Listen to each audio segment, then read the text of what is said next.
ਵਾਹਿਗੁਰੂ ਜੀ ਕਾ ਖਾਲਸਾ, ਵਾਹਿਗੁਰੂ ਜੀ ਕੀ ਫਤਿਹ। ਦੁਨੀਆ ਭਰ ਵਿੱਚ ਟੀਵੀ 84 ਦੇਖ ਰਹੇ ਸਮੂਹ ਦਰਸ਼ਕਾਂ ਨੂੰ ਮੈਂ ਅੱਜ ਦੇ ਇਸ ਸੱਚੋ ਸੱਚ ਪ੍ਰੋਗਰਾਮ ਦੇ ਵਿੱਚ ਜੀ ਆਇਆਂ ਨੂੰ ਕਹਿਣਾ। ਹਰ ਵਾਰ ਦੀ ਤਰ੍ਹਾਂ ਸਾਡੇ ਨਾਲ ਅੱਜ ਦੇ ਇਸ ਪ੍ਰੋਗਰਾਮ ਦੇ ਵਿੱਚ ਵੀ ਖਾਲਿਸਤਾਨ ਅਫੇਅਰ ਸੈਂਟਰ ਦੇ ਸੰਚਾਲਕ ਡਾਕਟਰ ਅਮਰਜੀਤ ਸਿੰਘ ਖਾਸ ਤੌਰ ਤੇ ਮੌਜੂਦ ਰਹਿਣਗੇ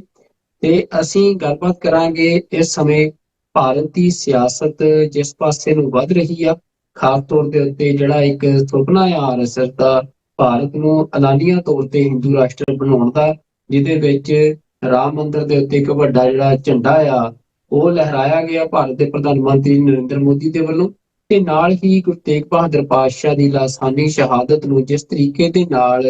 ਹਿੰਦੂਤਵਾ ਦੇ ਸਾਂਚੇ ਦੇ ਵਿੱਚ ਢਾਲਣ ਦੇ ਯਤਨ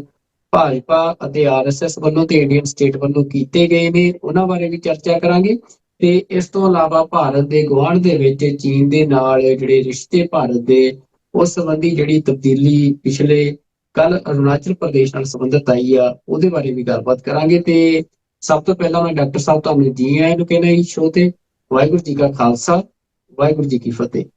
ਹਾਂਜੀ, ਸੁਖਵਿੰਦਰ ਸਿੰਘ ਜੀ ਤੁਹਾਨੂੰ ਵੀ ਤੇ ਦੁਨੀਆ ਭਰ ਵਿੱਚ ਟੀਵੀ 84 ਨਾਲ ਜੁੜੇ ਸਾਡੇ ਬਹੁਤ ਹੀ ਪਿਆਰੇ, ਸਿਆਣੇ, ਸੋਹਣੇ, ਸੁਨੱਖੇ ਟੀਵੀ 84 ਦੇ ਵਿਊਅਰਸ ਨੂੰ ਵੀ ਵਾਹਿਗੁਰੂ ਜੀ ਕਾ ਖਾਲਸਾ, ਵਾਹਿਗੁਰੂ ਜੀ ਕੀ ਫਤਿਹ। ਸਾਡੇ ਬਹੁਤ ਹੀ ਪਿਆਰੇ ਮੁਸਲਮਾਨ ਭੈਣਾਂ ਭਰਾਵਾਂ ਨੂੰ ਅਸਲਾਮ ਅਲੈਕਮ। ਗੰਗਾ ਜਮਨੀ ਤਹਿਜ਼ੀਬ ਦੇ ਹਿੰਦੂ ਧਵੀਆਂ ਨੂੰ ਨਮੋ ਨਮੇ ਤੇ ਹੋਰ ਸਭ ਵੀਰਾਂ ਭੈਣਾਂ ਨੂੰ ਆਦਾਬ ਅਰਜ਼।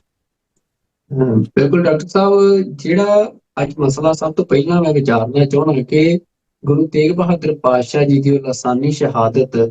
ਜਿਹਨੂੰ ਸਾਰੀ ਦੁਨੀਆ ਜਿਹੜੀ ਆ, ਮੈਨੂੰ ਲੱਗਦਾ ਕਿ ਸਾਰੀ ਦੁਨੀਆ ਦੇ ਇਤਿਹਾਸ ਦੇ ਵਿੱਚ ਇਹੋ ਜਿਹੀ ਕੋਈ ਹੋਰ ਉਦਾਹਰਨ ਨਹੀਂ ਮਿਲਦੀ ਹੋਣੀ ਆ। ਉਸ ਮਹਾਨ ਸ਼ਹਾਦਤ ਨੂੰ ਵੀ ਕਿਸ ਤਰੀਕੇ ਦੇ ਨਾਲ ਭਾਜਪਾ ਤੇ ਆਰਐਸਐਸ ਦੇ ਵੱਲੋਂ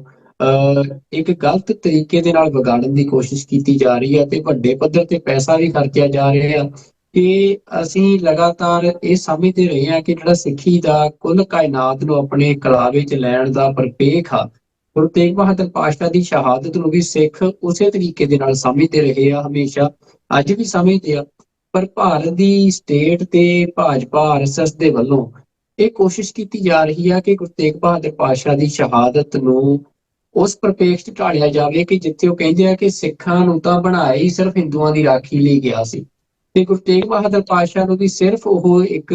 ਹਿੰਦ ਦੀ ਚਾਦਰ ਦੇ ਵਜੋਂ ਸਥਾਪਿਤ ਕਰਨ ਦੀਆਂ ਕੋਸ਼ਿਸ਼ਾਂ ਕਰ ਰਹੇ ਆ, ਜਿਹਦੇ ਚ ਜਿੱਥੇ ਵੱਡੇ ਸਮਾਗਮ ਖਾਸ ਤੌਰ ਤੇ ਦਿੱਲੀ ਗੁਰਦੁਆਰਾ ਕਮੇਟੀ ਨਾਲ ਰਲ ਕੇ ਭਾਜਪਾ ਵੱਲੋਂ ਕੀਤੇ ਗਏ, ਬਲਕਿ ਪੰਜਾਬ ਸਰਕਾਰ ਜਾਂ ਇੱਥੋਂ ਤੱਕ ਕਿ ਮੈਂ ਸੁਖਬੀਰ ਸਿੰਘ ਬਾਦਲ ਦੀ ਜਿਹੜੀ ਸਟੇਟਮੈਂਟ ਅੱਜ ਦੇਖ ਰਿਹਾ ਸੀ, ਉਹਦੇ ਚ ਵੀ ਸਪੈਸ਼ਲ ਜਿਹੜੇ ਆ ਇਨਵਰਟਡ ਕੋਮਾਸ ਦੇ ਵਿੱਚ ਗੁਰੂ ਤੇਗ ਬਹਾਦਰ ਪਾਤਸ਼ਾਹ ਦੀ ਸ਼ਹਾਦਤ ਨੂੰ ਹਿੰਦ ਦੀ ਚਾਦਰ ਦੇ ਨਾਲ ਸੰਬੋਧਿਤ ਕੀਤਾ ਗਿਆ, ਸਪੈਸ਼ਲ ਇਨਵਰਟਡ ਕੋਮਾਸ ਚ ਲਿਖਿਆ ਗਿਆ। ਤੇ ਇਹ ਜਿਹੜਾ ਸਾਰਾ ਨੈਰੇਟਿਵ ਸਿਰਜਣ ਦੀ ਕੋਸ਼ਿਸ਼ ਕੀਤੀ ਜਾ ਰਹੀ ਆ ਭਾਰਤੀ ਸਟੇਟ ਦੇ ਵੱਲੋਂ ਤੇ ਭਾਜਪਾ ਆਰਐਸਐਸ ਦੇ ਵੱਲੋਂ, ਇਹਨੂੰ ਤੁਸੀਂ ਕਿਵੇਂ ਸਮਝ ਰਹੇ ਹੋ? ਦੇਖੋ, ਸਭ ਤੋਂ ਪਹਿਲਾਂ ਤਾਂ ਜੇ ਅਸੀਂ ਗੁਰਮਤ ਗਾਡੀ ਰਾਹ ਚਲਾਇਆ ਭਾਈ ਗੁਰਦਾਸ ਜੀ ਦੇ ਲਫ਼ਜ਼ਾਂ ਦੇ ਵਿੱਚ ਇਸ ਤੋਂ ਗੱਲ ਸ਼ੁਰੂ ਕਰੀਏ। ਗੁਰੂ ਨਾਨਕ ਪਾਤਸ਼ਾਹ ਦੀ ਆਮਦ, ਉਹਨਾਂ ਦਾ ਪ੍ਰਕਾਸ਼ਮਾਨ ਹੋਣਾ, ਜਿਸ ਨੂੰ ਭਾਈ ਗੁਰਦਾਸ ਜੀ ਨੇ ਗੁਰੂ ਨਾਨਕ ਪਾਤਸ਼ਾਹ ਪ੍ਰਤੀ ਫਰਮਾਇਆ ਜ਼ਾਹਰ ਪੀਰ ਜਗਤ ਗੁਰ ਬਾਬਾ, ਸੋ ਇਹ ਹੀ ਇੱਕ ਡਰਾਇੰਗ ਆਫ ਦਾ ਲਾਈਨ ਸੀ, ਜਗਤ ਗੁਰੂ, prophet of the humankind. ਇਸ ਲਈ ਬੇਸ਼ੱਕ ਜਦੋਂ ਤੁਸੀਂ ਜਿਸ ਖਿੱਤੇ ਦੇ ਵਿੱਚ ਇਹ ਰੱਬੀ ਰੂਹਾਂ ਵਿਚਰ ਰਹੀਆਂ ਹੁੰਦੀਆਂ ਨੇ, ਉਹਨਾਂ ਇਲਾਕਿਆਂ ਦੀ ਬੋਲੀ, ਉਹਨਾਂ ਇਲਾਕਿਆਂ ਦੇ ਸੰਦਰਭ 'ਚ ਉਹਨਾਂ ਦਾ ਇਤਿਹਾਸ ਜਾਂ ਮਿਥਿਹਾਸ ਕੋਟ ਕਰਨਾ ਲੋਕਾਂ ਨੂੰ ਸਮਝਾਉਣ ਲਈ ਇਹ ਇੱਕ ਜ਼ਰੂਰੀ ਹਿੱਸਾ ਵੀ ਹੁੰਦਾ ਹੈ। ਪਰ ਗੁਰੂ ਨਾਨਕ ਪਾਤਸ਼ਾਹ ਦੀ ਗੁਰਮਤ ਆਈਡੀਓਲੋਜੀ ਹੀ ਕੁੱਲ ਮਨੁੱਖਤਾ ਦੇ ਲਈ, ਔਰ ਉਸ ਦੇ ਲਈ ਅਸੀਂ ਉਹਨਾਂ ਦੀ ਬਾਣੀ ਗੁਰੂ ਗ੍ਰੰਥ ਸਾਹਿਬ 'ਚ ਜਨਮ ਸਾਖੀਆਂ ਦੇ ਬਿਰਤਾਂਤ, ਔਰ ਦੂਸਰਾ ਜਦੋਂ ਦੇਖਦੇ ਤੇ ਉਹਨਾਂ ਦੇ ਲਈ ਜਦੋਂ ਗੁਰੂ ਪਾਤਸ਼ਾਹ ਸਭਨਾ ਜੀਆਂ ਕਾ ਇੱਕ ਦਾਤਾ ਸੋ ਮੈਂ ਵਿਸਰ ਨਾ ਜਾਈ, ਤੇ ਇਸ 'ਚ ਜਾਂ ਕੇਤੀਆਂ ਖਾਣੀ ਕੇਤੀਆਂ ਬਾਣੀ ਕੇਤੇ ਪਾਤ ਨਰਿੰਦ ਕੇਤੀਆ ਸੁਰਤੀ ਸੇਵਕ ਕੇਤੇ ਨਾਨਕ ਅੰਤ ਨਾਨਕ, ਕਿੰਨੀਆਂ ਫਾਰਮ ਆਫ ਲਾਈਫਸ ਨੇ, ਖਾਣੀਆਂ ਨੇ, ਕਿੰਨੀਆਂ ਬਾਣੀਆਂ ਨੇ, ਕਿੰਨੀਆਂ ਲੈਂਗੁਏਜਸ ਨੇ। ਸੋ ਜਿਹੜੀ ਸਿੱਖੀ ਦਾ ਮੂਲ ਹੈ ਉਹ ਹੀ ਇਨਸਾਨੀਅਤ, ਮਨੁੱਖਤਾ। ਔਰ ਜਦੋਂ ਗੁਰੂ ਨਾਨਕ ਪਾਤਸ਼ਾਹ ਕੁੱਲ ਕਾਇਨਾਤ ਨੂੰ ਆਪਣੇ ਕਲਾਵੇ 'ਚ ਲੈਂਦੇ ਨੇ ਤੇ ਉਹਨਾਂ ਦੀ ਆਰਤੀ, ਜਿਸ ਨੂੰ ਸਾਡੀ ਸੋਹਿਲਾ ਜੀ ਦੀ ਬਾਣੀ ਦੇ ਵਿੱਚ ਵੀ ਸ਼ਮੂਲੀਅਤ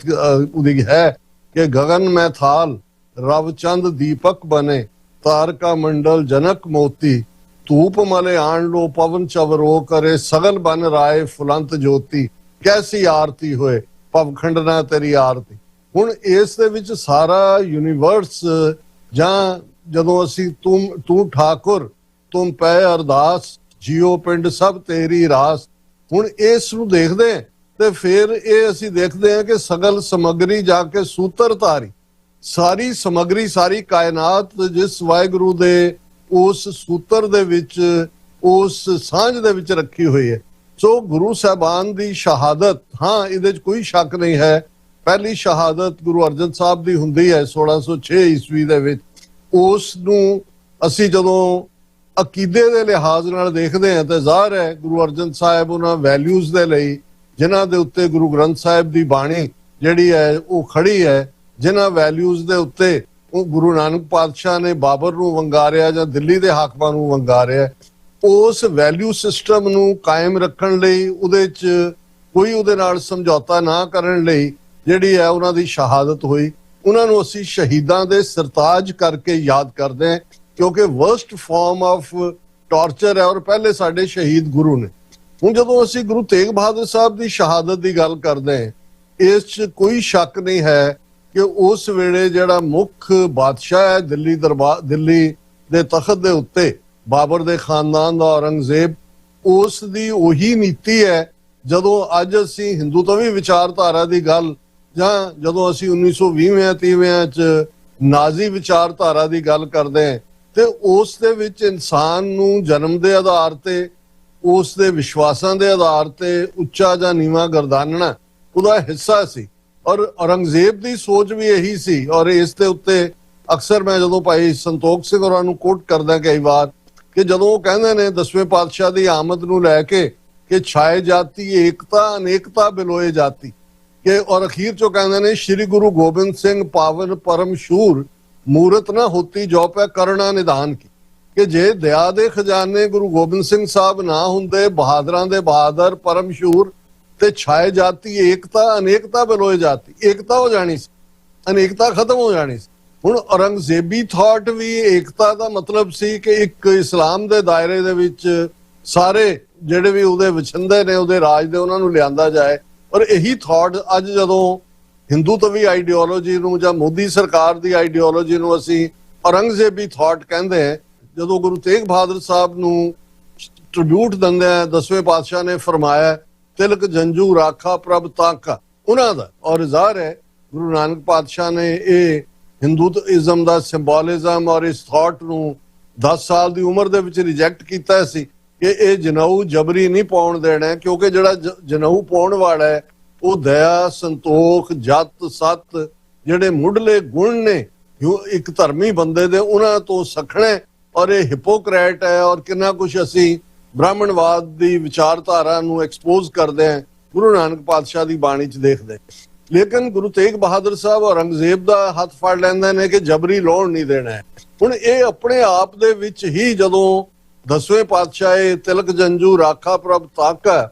ਕੀਨੋ ਬੜੋ ਕਲੂ ਮੈਂ ਸਾਕਾ, ਕਿ ਇਹ ਇਹਨਾਂ ਏਜਿਸ ਦੇ ਵਿੱਚ, ਮਾਡਰਨ ਟਾਈਮਸ ਦੇ ਵਿੱਚ ਅਲੋਕਾਰ ਸ਼ਹਾਦਤ ਹੈ। ਕਿਉਂਕਿ 6-7 ਹਜ਼ਾਰ ਸਾਲ ਦੀ ਇਨਸਾਨੀ ਤਾਰੀਖ ਦੇ ਵਿੱਚ ਆਪੋ ਆਪਣੇ ਅਕੀਦਿਆਂ ਦੇ ਲਈ ਕੁਰਬਾਨ ਹੋਣ ਵਾਲੇ, ਸ਼ਹੀਦ ਹੋਣ ਵਾਲੇ ਜਾਂ ਮਰਨ ਵਾਲੇ, ਉਹ ਉਹਨਾਂ ਦੀ ਬਹੁਤ ਵੱਡੀ ਗਿਣਤੀ ਹੈ। ਹਰ ਪਰੰਪਰਾ ਨੂੰ ਆਪਣਿਆਂ ਤੇ ਮਾਣ ਹੈ। ਪਰ ਸਾਰੇ ਇਨਸਾਨੀ ਇਤਿਹਾਸ 'ਚ ਈਵਨ ਉਸ ਤੋਂ ਬਾਅਦ ਵੀ ਜੇ ਅਸੀਂ ਦੇਖੀਏ ਤੇ ਗੁਰੂ ਤੇਗ ਬਹਾਦਰ ਸਾਹਿਬ ਦੀ ਸ਼ਹਾਦਤ ਹੈ, ਜਿਹੜੀ ਸੱਚ, ਹੱਕ, ਇਨਸਾਫ ਦੀਆਂ ਵੈਲਿਊਜ਼ ਦੇ ਲਈ, ਡਾਈਵਰਸਿਟੀ ਦੇ ਲਈ, ਮੁੱਢਲੇ ਜਿਹੜੇ ਧਾਰਮਿਕ ਆਜ਼ਾਦੀ ਔਰ ਬੋਲਣ ਦੀ ਆਜ਼ਾਦੀ ਔਰ ਪ੍ਰੈਕਟਿਸਿੰਗ ਆਪਣੇ ਧਰਮ ਨੂੰ, ਉਹਦੇ ਲਈ ਹੈ। ਔਰ ਇਸੇ ਲਈ ਗੁਰੂ ਕਲਗੀਧਰ ਪਾਤਸ਼ਾਹ ਨੇ ਕੀਨੋ ਬੜੋ ਕਲੂ ਮੈਂ ਸਾਕਾ ਕਿਹਾ। ਔਰ ਜਦੋਂ ਅਸੀਂ ਦੂਸਰੀ ਟੈਸਟਮਨੀ ਜਿਹੜੀ 10ਵੇਂ ਪਾਤਸ਼ਾਹ ਦੇ ਦਰਬਾਰੀ ਕਵੀ ਸੈਨਾਪਤੀ ਦੀ ਰਚਨਾ ਜੋ ਦੇਖਦੇ ਹਾਂ, ਔਰ ਜਿਹੜਾ ਪੂਰਾ ਕਪਲੇਟ ਹੈ ਉਹ ਇਹ ਹੈ, ਪ੍ਰਗਟ ਪੈ ਗੁਰੂ ਤੇਗ ਬਹਾਦਰ ਸਗਲ ਸ੍ਰਿਸ਼ਟ ਪੈ ਟਾਪੀ ਚਾਦਰ। ਸਾਰੀ ਸ੍ਰਿਸ਼ਟੀ, ਜਦੋਂ ਸ੍ਰਿਸ਼ਟੀ ਅਸੀਂ ਕਹਿੰਦੇ ਹਾਂ, ਇਸ ਦਾ ਮਤਲਬ ਕਾਇਨਾਤ ਹੈ, ਯੂਨੀਵਰਸ ਹੈ, ਜਿਸ ਦੇ ਵਿੱਚ ਗੈਲੈਕਸੀਜ਼ ਔਰ ਜਿਹੜਾ ਸਾਰਾ ਬ੍ਰਹਿਮੰਡ ਹੈ ਉਹ ਉਸ ਦੇ ਵਿੱਚ ਆਉਂਦਾ ਹੈ। ਕਿ ਸਾਰੇ ਬ੍ਰਹਿਮੰਡ ਦੇ ਉੱਤੇ ਗੁਰੂ ਸਾਹਿਬ ਨੇ ਜਿਹੜੀ ਹੈ ਉਹ ਧਰਮ ਦੀ ਚਾਦਰ, ਜਿਹੜਾ ਲਫ਼ਜ਼ ਵੀ ਬਾਅਦ ਦੇ ਵਿੱਚ ਆਇਆ, ਇਨਫੈਕਟ ਧਰਮ ਦੀ ਚਾਦਰ ਵੀ ਕੁੱਲ ਕਾਇਨਾਤ ਦੇ ਵਿੱਚ ਧਰਮ ਕਰਮ ਦੀਆਂ ਵੈਲਿਊਜ਼ ਕਾਇਮ ਰਹਿਣ। ਔਰ ਸੈਨਾਪਤੀ ਆਪਣੇ ਥਾਟ ਨੂੰ ਅੱਗੋਂ ਜਿਹੜਾ ਹੋਰ ਐਕਸਪਲੇਨ ਕਰਦੇ ਨੇ, ਕਰਮ ਧਰਮ ਕੀ ਜਿਨ ਪਤ ਰਾਖੀ ਅਟਲ ਕਰੀ ਕਲਯੁਗ ਮੈਂ ਸਾਖੀ। ਕਿ ਇਸ ਮਾਡਰਨ ਏਜਸ ਦੇ ਵਿੱਚ ਗੁਰੂ ਤੇਗ ਬਹਾਦਰ ਸਾਹਿਬ ਨੇ ਆਪਣੀ ਸ਼ਹਾਦਤ ਦੇ ਨਾਲ ਕਰਮ ਧਰਮ ਜਿਹੜੀਆਂ ਰਾਈਟੀਅਸ ਵੈਲਿਊਜ਼ ਨੇ ਉਹਨਾਂ ਦੀ ਪਤ ਰੱਖ ਲਈ। ਇਸ ਲਈ ਉਹਨਾਂ ਦੀ ਸ਼ਹਾਦਤ ਅਟਲ ਹੈ। ਸਗਲ ਸ੍ਰਿਸ਼ਟ ਜਾਂ ਕਾ ਜਸ ਭਇਓ ਜੈ ਤੇ ਸਰਬ ਧਰਮ ਬੰਚਿਓ। ਕਿ ਜਿਨ੍ਹਾਂ ਦੀ ਸ਼ਹਾਦਤ ਦੇ ਨਾਲ ਹਰ ਧਰਮ ਦਾ ਬਚਾਅ ਹੋਇਆ। ਹੁਣ ਇਸ ਨੂੰ ਤੁਸੀਂ ਹਿੰਦ ਦੀ ਚਾਦਰ ਜਾਂ ਕੋਈ ਹੋਰ ਨਾਲ ਨਹੀਂ ਜੋੜ ਕੇ ਦੇਖ ਸਕਦੇ। ਕਵੀ ਸੈਨਾਪਤੀ ਸਪਸ਼ਟ ਕਰਦੇ ਨੇ ਸਗਲ ਸ੍ਰਿਸ਼ਟ ਜਾਂ ਕਾ ਜਸ ਭਇਓ, ਕਿਉਂਕਿ ਪਤ ਸ੍ਰਿਸ਼ਟੀ ਦੀ ਰੱਖੀ ਹੈ ਤੇ ਗੁਰੂ ਤੇਗ ਬਹਾਦਰ ਸਾਹਿਬ ਦਾ ਜਸ ਵੀ ਸਾਰੀ ਸ੍ਰਿਸ਼ਟੀ 'ਚ ਹੈ। ਜੈ ਤੇ ਸਰਬ ਧਰਮ ਬੰਚਿਓ, ਇਸ ਕੁਰਬਾਨੀ ਦੇ ਨਾਲ ਹਰ ਧਰਮ ਦਾ ਬਚਾਅ ਹੋਇਆ। ਤੀਨ ਲੋਕ ਮੈਂ ਜੈ ਜੈ ਭਈ ਸਤਿਗੁਰ ਪੈਜ ਰਾਖ ਇਸ ਲਈ। ਹੁਣ ਤੀਨ ਲੋਕ, ਫਿਰ ਅਸੀਂ 10ਵੇਂ ਪਾਤਸ਼ਾਹ ਦੇ ਫਰਮਾਨ ਵੱਲ ਜਾਈਏ ਕਿ ਤੇਗ ਬਹਾਦਰ ਕੇ ਚਲਤ ਭਇਓ ਜਗਤ ਕੋ ਸੋਖ ਹੈ ਸਭ ਜਗ ਭਇਓ ਜੈ ਜੈ ਜੈ ਸੁਰ ਲੋਕ। ਹੁਣ ਇਹ ਸਿਧਾਂਤਕ ਲਾਈਨ ਹੈ। ਹੁਣ ਜੋ ਕੁਝ ਹਿੰਦੂ ਤਵੀ ਕਰ ਰਹੇ ਨੇ ਇਹ ਵੈਸੇ ਹੁਣ ਉਹਨਾਂ ਕੋਲ ਕਿਉਂਕਿ ਪੋਲੀਟੀਕਲ ਪਾਵਰ ਹੈ, ਇਸ ਵਾਰ ਉਹਨਾਂ ਨੇ ਬਹੁਤ ਵੱਡੇ ਪੈਮਾਨੇ ਤੇ ਨਾ ਸਿਰਫ ਦਿੱਲੀ ਲਾਲ ਕਿਲੇ ਦੀ ਵਿਸਿਨਿਟੀ ਦੇ ਵਿੱਚ, ਪਰ ਜਿੱਥੇ ਉਹਨਾਂ ਦੀਆਂ ਹਕੂਮਤਾਂ ਨੇ ਯੂਪੀ ਦੇ ਵਿੱਚ, ਮੱਧ ਪ੍ਰਦੇਸ਼ ਦੇ ਵਿੱਚ, ਹਰਿਆਣੇ ਦੇ ਵਿੱਚ, ਇਹ ਸਾਰੇ ਨੂੰ ਜਿਹੜਾ ਉਹਨਾਂ ਦਾ ਨੈਰੇਟਿਵ ਹੈ। ਕਿਉਂਕਿ ਇਸ ਤੋਂ ਵੀ ਪਹਿਲਾਂ ਜੇ ਅਸੀਂ ਆਰਐਸਐਸ ਦੇ ਨੈਰੇਟਿਵ ਤੋਂ ਵੀ ਅਦਰਵਾਈਜ਼ ਜਿਹਨਾਂ ਜ਼ਮਾਨਿਆਂ 'ਚ ਸੋ ਕਾਲਡ ਸੈਕੂਲਰ ਕਾਂਗਰਸ ਦੀ ਹਕੂਮਤ ਵੇਲੇ ਜਿਹੜੀਆਂ ਸਕੂਲ ਟੈਕਸਟ ਬੁੱਕ ਸੀ ਜਿਨ੍ਹਾਂ 'ਚ ਅਸੀਂ ਬਚਪਨ 'ਚ ਗੁਜ਼ਰੇ, ਉਹਨਾਂ ਦੇ ਵਿੱਚ ਵੀ ਜੇ ਅਸੀਂ ਦੇਖੀਏ ਤੇ ਗੁਰਮਤ ਜਾਂ ਸਿੱਖ ਧਰਮ ਨੂੰ ਭਗਤੀ ਮਾਰਗ ਦੀ ਕੈਟਾਗਰੀ ਦੇ ਵਿੱਚ ਰੱਖਦੇ ਆ। ਰਾਮਾਨੁਜ ਤੋਂ ਸ਼ੁਰੂ ਕਰਦੇ ਸੀ ਕਿ ਰਾਮਾਨੁਜ ਨੇ ਭਗਤੀ ਮਾਰਗ ਸ਼ੁਰੂ ਕੀਤਾ, ਫਿਰ ਕਬੀਰ ਜੀ ਰਵਿਦਾਸ ਜੀ ਦੇ ਨਾਲ ਗੁਰੂ ਨਾਨਕ ਪਾਤਸ਼ਾਹ ਨੂੰ ਜੋੜ ਕੇ ਉਹ ਜਿਹੜਾ ਭਗਤੀ ਮਾਰਗ ਦੇ ਖਾਤੇ 'ਚ ਕਿ ਜੀ ਇਹ continuity of the same Hindutva thought ਹੈ। ਤੇ ਜਦੋਂ ਪੋਲੀਟੀਕਲੀ ਗੱਲ ਕਰਦੇ ਸੀ ਤੇ 10ਵੇਂ ਪਾਤਸ਼ਾਹ ਨੂੰ ਜਿਹੜਾ ਛਤਰਪਤੀ ਸ਼ਿਵਾਜੀ ਦੇ ਨਾਲ ਜੋੜ ਕੇ ਐਜ਼ ਇਫ ਜਿਹੜਾ ਇੱਕ ਸਮਾਲ ਪੋਲੀਟੀਕਲ ਰਿਬੈਲੀਅਨ ਹੈ ਪਰ ਕੰਟੀਨਿਊਟੀ ਆਫ ਦਾ ਉਹ ਹਿੰਦੂ ਕਰੰਟ ਹੈ। ਸੋ ਇਹਨਾਂ ਦੀ ਤਾਂ ਕਿਉਂਕਿ ਵਿਚਾਰਧਾਰਾ ਬੜੀ ਕਲੀਅਰ ਹੈ। 100 ਸਾਲਾ 1925 ਦੇ ਵਿੱਚ ਆਰਐਸਐਸ ਦੀ ਸ਼ਤਾਬਦੀ ਵੀ ਮਨਾ ਰਹੇ ਨੇ ਔਰ ਇਹਨਾਂ ਦਾ ਜੇ ਤੁਸੀਂ ਮੁੱਢਲਾ ਮਿਸ਼ਨ ਸਟੇਟਮੈਂਟ ਦੇਖੋ ਹੈਡਗਵੇਅਰ ਤੋਂ ਗੋਲਵਲਕਰ ਤੋਂ, ਇਹਨਾਂ ਨੇ ਹਮੇਸ਼ਾ ਹੀ ਸਿੱਖ ਧਰਮ ਨੂੰ ਵੀ ਔਰ ਬੁੱਧ ਧਰਮ ਔਰ ਜੈਨ ਧਰਮ ਵੀ ਜਿਹੜੇ ਇੰਡੀਪੈਂਡੈਂਟ ਥਾਟ ਨੇ, ਜਿਹੜੇ ਬ੍ਰਾਹਮਣਵਾਦ ਨੂੰ ਟੋਟਲੀ ਕੰਡੈਮ ਕਰਦੇ ਨੇ, ਜਿਹੜੇ ਮੂਰਤੀ ਪੂਜਾ 'ਚ ਬਿਲਕੁਲ ਵਿਸ਼ਵਾਸ ਨਹੀਂ ਰੱਖਦੇ। ਬ੍ਰਾਹਮਣ ਮਤ ਜਾਂ ਸਨਾਤਨੀ ਮਤ ਅੱਜ ਤੱਕ ਟਿਕਿਆ ਹੀ ਜਿਹੜਾ ਮੂਰਤੀਵਾਦ ਤੇ ਹੋਇਆ, ਮੂਰਤੀ ਪੂਜਾ ਤੇ ਹੋਇਆ। ਔਰ ਜਿਵੇਂ ਤੁਸੀਂ ਜ਼ਿਕਰ ਕੀਤਾ ਹੈ ਇੱਕ ਵੱਡੀ ਮੂਰਤੀ ਜਿਹੜੀ ਉਸ ਦਾ ਉਦਘਾਟਨ ਪਹਿਲਾਂ ਪ੍ਰਾਣ ਪ੍ਰਤਿਸ਼ਠਾ ਦੇ ਨਾਂ ਥੱਲੇ ਮੋਦੀ ਕਰਕੇ ਆਇਆ। ਔਰ ਪਹਿਲੀ ਵਾਰ ਮੈਂ ਦੇਖਿਆ ਕਿ ਕਿਸੇ ਮੰਦਿਰ ਦਾ ਵੀ ਝੰਡਾ ਚਲਾਇਆ ਜਾਂਦਾ ਹੈ, ਉਹਨੂੰ ਧਵਜਾ ਰੋਹਨ ਲਫ਼ਜ਼ ਦੇ ਕੇ, ਜਿਵੇਂ ਉਹਨਾਂ ਨੇ ਉਸ ਮੋਦੀ ਔਰ ਅਮਿਤ ਸ਼ਾਹ ਔਰ ਮੋਹਨ ਭਾਗਵਤ ਇਹ ਤਿੰਨੋਂ ਹੀ ਜਿਹੜੇ ਅੱਜ ਇਹ ਤਿਕੜੀ ਬਣੀ ਹੋਈ ਹੈ ਹਿੰਦੂਤਵਾ ਦੀ, ਉਹਨਾਂ ਨੇ ਉੱਥੇ ਮੌਜੂਦ ਸਨ। ਔਰ ਜਿਹੜੀ ਗੱਲ ਉਹਨੇ ਯੋਗੀ ਨੇ ਕਹੀ ਔਰ ਮੋਹਨ ਭਾਗਵਤ ਨੇ ਕਹੀ, ਉਹ ਪਹਿਲਾਂ ਵੀ ਕਹਿ ਚੁੱਕਾ ਹੈ ਕਿ ਸਾਡੇ ਲਈ ਤਾਂ ਇੰਡਸ ਤੋਂ ਲੈ ਕੇ ਜਿਹੜਾ ਉਹ ਦੂਸਰੇ ਕੰਨਿਆ ਕੁਮਾਰੀ ਤੱਕ ਸਾਰੇ ਹਿੰਦੂ ਨੇ। ਔਰ ਉਸ ਧਵਜ ਨੂੰ ਜਿਹੜਾ ਕਿ ਇਹਨਾਂ ਨੇ ਕਦੇ ਵੀ ਨਾ ਤਿਰੰਗਾ ਮੰਨਿਆ ਨਾ ਭਾਰਤੀ ਕਨਸਟੀਟਿਊਸ਼ਨ ਨੂੰ ਮੰਨਿਆ। ਤੁਸੀਂ ਡਿਬੇਟਸ ਦੇਖ ਸਕਦੇ ਹੋ ਕਿ ਅਸੀਂ ਉਹਨਾਂ ਦਿਨਾਂ 'ਚੋਂ ਗੁਜ਼ਰ ਰਹੇ ਹਾਂ 25-26 ਨਵੰਬਰ ਦੇ, ਜਦੋਂ ਭਾਰਤੀ ਸੰਵਿਧਾਨ ਦਾ ਖਰੜਾ ਮੁਕੰਮਲ ਹੋਇਆ ਸੀ, ਭਾਵੇਂ ਲਾਗੂ 26 ਜਨਵਰੀ 1950 ਨੂੰ ਕੀਤਾ ਗਿਆ। ਨਾ ਇਹਨਾਂ ਨੇ ਤਾਂ 1980 'ਚ ਜਾ ਕੇ ਜਦੋਂ ਇਹਨਾਂ ਤੇ ਪ੍ਰੈਸ਼ਰ ਪਿਆ ਤੇ ਤਿਰੰਗਾ ਲਹਿਰਾਇਆ। ਇਹਨਾਂ ਦੇ ਨਾਗਪੁਰ ਦੇ ਹੈੱਡਕੁਆਰਟਰ ਜਿਨ੍ਹਾਂ ਨੇ ਕਦੇ ਤਿਰੰਗੇ ਨੂੰ ਮਾਨਤਾ ਨਹੀਂ ਦਿੱਤੀ, ਨਾ ਹੀ ਇਹਨਾਂ ਨੇ ਕਦੇ ਭਾਰਤੀ ਸੰਵਿਧਾਨ, ਉਦੋਂ ਵੀ ਇਹਨਾਂ ਦੇ ਜਿਹੜੇ ਅਫੀਸ਼ੀਅਲ ਆਰਗਨ ਸੀ ਪਬਲਿਕੇਸ਼ਨ, ਉਹਨਾਂ ਨੇ ਕਿਹਾ ਸਾਡੇ ਲਈ ਤਾਂ ਮਨੂ ਸਮ੍ਰਿਤੀ ਦਾ ਹੀ ਕਾਨੂੰਨ ਹੈ। ਸੋ ਜਦੋਂ ਅਸੀਂ ਇਸ ਸਾਰੇ ਨੂੰ ਜੋੜ ਕੇ ਦੇਖਦੇ ਹਾਂ ਕਿ ਇੱਕ ਪਾਸੇ ਇਹਨਾਂ ਨੇ ਗੁਰੂ ਤੇਗ ਬਹਾਦਰ ਸਾਹਿਬ ਦੀ ਸ਼ਹਾਦਤ ਨੂੰ ਕਿਵੇਂ ਹਿੰਦੂਤਵਾ ਦੇ ਨਾਲ ਰਲ ਗਏ, ਔਰ ਇਸ ਵਾਰ ਉਹਨਾਂ ਨੂੰ ਰਾਸ਼ਟਰੀ ਸਿੱਖ ਸੰਗਤ ਜਾਂ ਕਿਸੇ ਹੋਰ ਬਾਡੀ ਰਾਹੀਂ ਕੁਝ ਕਰਨ ਦੀ ਲੋੜ ਨਹੀਂ ਪਈ। ਅਸੀਂ ਆਲਰੇਡੀ ਦੇਖ ਰਹੇ ਹਾਂ ਤਖਤ ਸ੍ਰੀ ਹਜ਼ੂਰ ਸਾਹਿਬ ਕਮੇਟੀ ਤੇ ਇਹਨਾਂ ਦਾ ਕਬਜ਼ਾ ਹੈ, ਉੱਥੇ ਜ਼ਾਹਰ ਹੈ ਮਹਾਰਾਸ਼ਟਰ 'ਚ ਤਾਂ ਹੁਣ ਗਵਰਨਮੈਂਟ ਵੀ ਬੀਜੇਪੀ ਦੇ ਚੀਫ ਮਿਨਿਸਟਰ ਵਾਲੀ ਹੈ। ਪਟਨਾ ਸਾਹਿਬ ਤੇ ਇਹਨਾਂ ਦਾ ਕਬਜ਼ਾ ਹੈ। ਦਿੱਲੀ ਗੁਰਦੁਆਰਾ ਪ੍ਰਬੰਧਕ ਕਮੇਟੀ ਸਿੱਧੇ ਉਹ ਮਨਜਿੰਦਰ ਸਰਸਾ ਜਾਂ ਦੂਸਰਾ ਉਹ ਤਾਂ ਉਹਨਾਂ ਦਾ ਵਜ਼ੀਰ ਵੀ ਹੈ ਦਿੱਲੀ ਦਰਬਾਰ ਦਾ, ਔਰ ਇਸ ਤੋਂ ਬਿਨਾਂ ਈਵਨ ਹਰਿਆਣਾ ਕਮੇਟੀ ਵੀ। ਔਰ ਇਹ ਜਿਹੜਾ ਬਹੁਤ ਘਟੀਆ ਵਰਤਾਰਾ ਦੇਖਣ ਚ ਆਇਆ ਕਿ ਅਨੰਦਪੁਰ ਸਾਹਿਬ, ਜਿੱਥੋਂ ਗੁਰੂ ਸਾਹਿਬ ਨੇ ਲਗਭਗ 350 ਕਿਲੋਮੀਟਰ ਦਾ ਸਫ਼ਰ ਦਿੱਲੀ ਤੱਕ ਦਾ ਤੈਅ ਕੀਤਾ, ਉਸ ਦੇ ਵਿੱਚ ਕੋਈ ਕੇਂਦਰ ਸਰਕਾਰ ਦਾ ਨੁਮਾਇੰਦਾ, ਨਾ ਸ਼੍ਰੋਮਣੀ ਕਮੇਟੀ ਵੱਲੋਂ ਆਰਗੇਨਾਈਜ਼ ਕੀਤੇ ਸਮਾਗਮ, ਨਾ ਪੰਜਾਬ ਸਰਕਾਰ ਵੱਲੋਂ ਅਫੀਸ਼ੀਅਲੀ ਆਰਗੇਨਾਈਜ਼ ਕੀਤੇ ਸਮਾਗਮ ਚ ਆਏ। ਉਹਨਾਂ ਨੇ ਆਪਣਾ ਮੇਨ ਸਮਾਗਮ ਜਿਹੜਾ ਜਾਂ ਦਿੱਲੀ ਵਾਲਾ ਜਿਹੜਾ ਜਿੱਥੇ ਸੀ, ਜਿਹੜਾ ਬਿਲਕੁਲ ਬੀਜੇਪੀ ਦੀ ਤਰਜ਼ ਦੇ ਉੱਤੇ ਹੀ ਉਹੀ ਉਹਨਾਂ ਦਾ ਨੈਰੇਟਿਵ ਰਿਪੀਟ ਕਰੀ ਗਏ। ਲੇਕਿਨ ਕੁਰੂਕਸ਼ੇਤਰਾ ਦੇ ਵਿੱਚ ਜਦੋਂ ਅਸੀਂ ਦੇਖਦੇ ਹਾਂ ਕਿ ਇਹਨੂੰ ਗੀਤਾ ਦੇ ਸਥਲ ਨਾਲ ਵੀ ਜੋੜਿਆ ਗਿਆ, ਜੇ ਤੁਸੀਂ ਮੋਦੀ ਦੀ ਪ੍ਰੈਜੈਂਟੇਸ਼ਨ ਦੇਖੋ ਤੇ ਉਹ ਇਸ ਨੂੰ ਈਵਨ ਗੁਰੂ ਤੇਗ ਬਹਾਦਰ ਸਾਹਿਬ ਦੀ ਲੈਗੇਸੀ ਔਰ ਗੀਤਾ ਦੇ ਨਾਲ, ਔਰ ਇਹ ਕਹਿ ਕੇ ਕਿ ਉਹ ਕੁਰੂਕਸ਼ੇਤਰਾ ਦਾ ਮੁਕਾਮ ਹੈ ਜਿੱਥੇ 10 ਗੁਰੂ ਸਾਹਿਬਾਨ ਆਏ ਨੇ, ਐਜ਼ ਇਫ ਗੁਰੂ ਸਾਹਿਬਾਨ ਨੇ ਇਹਨਾਂ ਹਿੰਦੂਆਂ ਦੇ ਤੀਰਥਾਂ ਨੂੰ ਮਾਨਤਾ ਦਿੱਤੀ ਹੋਏ। ਔਰ ਫਿਰ ਉਹ ਈਵਨ ਇੱਕ ਸਟੈਪ ਅੱਗੇ ਗਿਆ ਕਿ ਜੀ ਉਹਨਾਂ ਦੀ ਲੈਗੇਸੀ ਚੋਂ ਹੀ ਅਸੀਂ ਆਪਰੇਸ਼ਨ ਸੰਦੂਰ ਦਾ ਜਿਹੜਾ ਪ੍ਰਾਈਡ ਕੱਢਿਆ ਔਰ ਦੂਸਰਾ ਕੀਤਾ। ਮੈਂ ਸਮਝਦਾ ਇਹ ਗੱਲ ਦੁਸ਼ਮਣ ਬਾਤ ਕਰੇ ਅਨਹੋਣੀ, ਉਹ ਬਹੁਤ ਚੰਗੀ ਤਰ੍ਹਾਂ ਸਮਝਦੇ ਨੇ। ਉਹਨਾਂ ਨੇ ਅੱਜ ਸਾਡੇ ਇੱਕ ਵੱਡਾ ਹਿੱਸਾ ਗੁਰਦੁਆਰਿਆਂ ਦਾ, ਜਿਨ੍ਹਾਂ ਦਾ ਮੈਂ ਜ਼ਿਕਰ ਕੀਤਾ, 4 ਡਿਫਰੈਂਟ ਬਾਡੀਜ਼, ਉਹਨਾਂ ਦੇ ਉੱਤੇ ਕੰਟਰੋਲ ਹੈ। ਪਰ ਅਫਸੋਸ ਇਸ ਗੱਲ ਦਾ ਹੈ, ਜੇ ਤੁਸੀਂ ਮੰਜੀ ਸਾਹਿਬ ਦੀਵਾਨ ਹਾਲ ਤੋਂ ਜਾਂ ਦਿੱਲੀ ਤੋਂ ਜਿੱਥੋਂ ਲਾਈਵ ਕਥਾ ਚੱਲਦੀਆਂ ਨੇ ਦੇਖੋ, ਤੇ ਜਿਹੜੇ ਸ਼੍ਰੋਮਣੀ ਕਮੇਟੀ ਦੇ ਅਧੀਨ ਗੁਰਦੁਆਰੇ ਜਾਂ ਉਹਨਾਂ ਦੇ ਪ੍ਰਚਾਰਕ ਜਾਂ ਕਥਾਵਾਚਕ ਨੇ, ਅੱਧੇ ਤੋਂ ਜ਼ਿਆਦਾ ਜਿਹੜੇ ਨੇ ਉਹ ਉਸ ਨੈਰੇਟਿਵ ਨੂੰ ਹੀ ਰਿਪੀਟ ਕਰ ਰਹੇ ਸੀ ਔਰ ਬੜੇ ਫਖਰ ਦੇ ਨਾਲ ਇਹ ਕਹਿ ਕੇ ਕਿ ਜੀ ਇਹ ਜਿਹੜਾ ਦੂਸਰੇ ਜਿਹੜੇ ਇਤਰਾਜ਼ ਕਰਦੇ ਨੇ ਸ੍ਰਿਸ਼ਟ ਕੀ ਚਾਦਰ, ਔਰ ਦੂਸਰੇ ਇਹ ਖਾਮਖਾ ਭਰਮ ਭੁਲੇਖੇ ਪਾ ਰਹੇ ਨੇ। तो ਅਸੀਂ ਸਮਝਦੇ ਹਾਂ ਕਿ ਇਹਦੇ 'ਚ ਕੋਈ ਦੋ ਰਾਵਾਂ ਨਹੀਂ ਨੇ ਕਿ ਬਾਹਰ ਬੈਠੇ ਸਿੱਖਾਂ ਨੇ, ਜਿਵੇਂ ਸਟੇਟ ਆਫ ਲੁਈਜ਼ੀਆਨਾ, ਨਾਟ ਲੁਈਜ਼ੀਆਨਾ, ਯੂਟਾ, ਉਹਨਾਂ ਨੇ ਪ੍ਰੋਕਲੇਮੇਸ਼ਨ ਦਿੱਤੀ ਹੈ 350 ਸਾਲ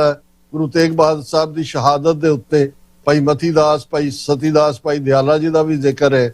ਉਹਨਾਂ ਨੇ ਬਿਲਕੁਲ ਠੀਕ ਹਿਊਮਨ ਰਾਈਟਸ ਦੇ ਚੈਂਪੀਅਨ ਦੇ ਤੌਰ ਤੇ ਗੁਰੂ ਸਾਹਿਬ ਦੀ ਸ਼ਹਾਦਤ ਨੂੰ ਸੈਲੂਟ ਕੀਤਾ ਹੈ। ਇਸੇ ਤਰ੍ਹਾਂ ਤੁਹਾਡੇ ਕੈਨੇਡਾ 'ਚ ਵਿੰਡਸਰ ਦੀ ਸਿਟੀ ਨੇ, ਜਿੱਥੇ ਇੱਕ ਡਾਈਵਰਸਿਟੀ ਗਾਰਡਨ ਉਹ ਗੁਰੂ ਸਾਹਿਬ ਦੀ ਯਾਦ ਨੂੰ ਸਮਰਪਿਤ ਕੀਤਾ, ਵੱਡਾ ਪ੍ਰੋਜੈਕਟ ਹੈ। ਔਰ ਉਹਦੀ ਬੜੀ ਖੂਬਸੂਰਤ ਕੋਟ ਸੀ ਕਿ ਜਿਵੇਂ ਇੱਕ ਬਾਗ ਦੇ ਵਿੱਚ ਅੱਡ-ਅੱਡ ਤਰ੍ਹਾਂ ਦੇ ਫੁੱਲ ਹੁੰਦੇ ਨੇ, ਇਹ ਉਹ ਗਾਰਡਨ ਹੈ ਸਾਡੀ ਇਹ ਧਰਤੀ, ਔਰ ਇਸ ਦਾ ਗਾਰਡੀਅਨ ਅਕਾਲ ਪੁਰਖ ਹੈ। ਔਰ ਗੁਰੂ ਤੇਗ ਬਹਾਦਰ ਸਾਹਿਬ ਦੀ ਸ਼ਹਾਦਤ ਇਸ ਬਿਊਟੀਫੁਲ ਗਾਰਡਨ, ਜਿਹੜਾ ਕਿ ਗਾਰਡਨ ਆਫ ਡਾਈਵਰਸਿਟੀ ਹੈ, ਉਸ ਦੀ ਰੱਖਿਆ ਦੇ ਲਈ ਇਹ ਸ਼ਹਾਦਤ ਹੈ। ਉਹਨਾਂ ਨੇ ਪ੍ਰੋਕਲੇਮੇਸ਼ਨ ਵੀ ਦਿੱਤੀ ਹੈ। ਸੋ ਮੈਂ ਸਮਝਦਾ ਹਾਂ ਵੀ ਅੱਜ ਜਦੋਂ ਅਸੀਂ ਟੀਵੀ 84 ਦੇ ਮਾਧਿਅਮ ਰਾਹੀਂ ਇਹ ਗੱਲ ਕਰ ਰਹੇ ਹਾਂ, ਸਾਡਾ ਮਕਸਦ ਕਿਸੇ ਥਾਟ ਨੂੰ ਛੁਟਿਆਣਾ ਜਾਂ ਵਡਿਆਣਾ ਨਹੀਂ ਹੈ, ਪਰ ਅਸੀਂ ਸਮਝਦੇ ਹਾਂ ਕਿ ਸਿੱਖੀ ਦਾ ਪ੍ਰਚਾਰ ਕਰਨ ਵਾਲੀ ਸਾਡੀ ਪ੍ਰਚਾਰਕ ਕਮਿਊਨਿਟੀ ਦਾ ਵੀ ਇੱਕ ਵੱਡਾ ਹਿੱਸਾ ਇਸ ਵੇਲੇ ਜਾਂ ਉਹਨਾਂ ਦੀ ਪੇਰੋਲ ਤੇ ਜਾ ਚੁੱਕੇ ਨੇ, ਜਾਂ ਉਹਨਾਂ ਦਾ ਪ੍ਰਭਾਵ ਇੰਨਾ ਜ਼ਿਆਦਾ ਕਬੂਲਦੇ ਨੇ, ਜਾਂ ਉਹਨਾਂ 'ਚ ਹਿੰਮਤ ਹੀ ਨਹੀਂ ਹੈ ਕਿ ਉਹ ਕਾਊਂਟਰ ਨੈਰੇਟਿਵ ਦੇ ਸਕਣ। ਪਰ ਇੱਕ ਬੜਾ ਖਤਰਨਾਕ ਰੁਝਾਨ ਹੈ। ਔਰ ਅਲਟੀਮੇਟਲੀ ਇਹੀ ਗੱਲ ਜਦੋਂ ਅਸੀਂ ਖਾਲਸਾ ਪੰਥ ਦੇ ਨਿਵੇਕਲੇਪਨ ਦੀ ਗੱਲ ਕਰਦੇ ਹਾਂ, ਗੁਰਮਤ ਦੇ ਗਾਡੀ ਰਾਹ ਦੀ ਗੱਲ ਅਸੀਂ ਕਰਦੇ ਹਾਂ, ਭਾਈ ਗੁਰਦਾਸ ਜੀ ਦੇ ਲਫ਼ਜ਼ਾਂ 'ਚ ਦੇਖੀਏ ਤੇ ਫਿਰ ਉਹਨਾਂ ਨੇ ਫਰਮਾਇਆ, ਸ਼ਬਦ ਜਿੱਤੀ ਸਿੱਧ ਮੰਡਲੀ ਕੀਤੋਸ ਆਪਣਾ ਪੰਥ ਨਿਰਾਲਾ, ਜਾਂ ਮਾਰਿਆ ਸਿੱਕਾ ਜਗਤ ਵਿੱਚ ਨਾਨਕ ਨਿਰਮਲ ਪੰਥ ਚਲਾਇਆ। ਜਾਂ ਜਦੋਂ ਭੱਟ ਇਸ ਗੁਰਮਤ ਦੇ ਫਲਸਫੇ ਨੂੰ ਬਿਆਨਦੇ ਨੇ ਤੇ ਉਹ ਬਿਆਨਦੇ ਨੇ, ਇੱਕ ਉੱਤਮ ਪੰਥ ਸੁਣਿਓ ਗੁਰ ਸੰਗਤ, ਤਹਿ ਮਿਲੰਤ ਜਮ ਤਰਾਸ ਮਿਟਾਈ, ਇੱਕ ਅਰਦਾਸ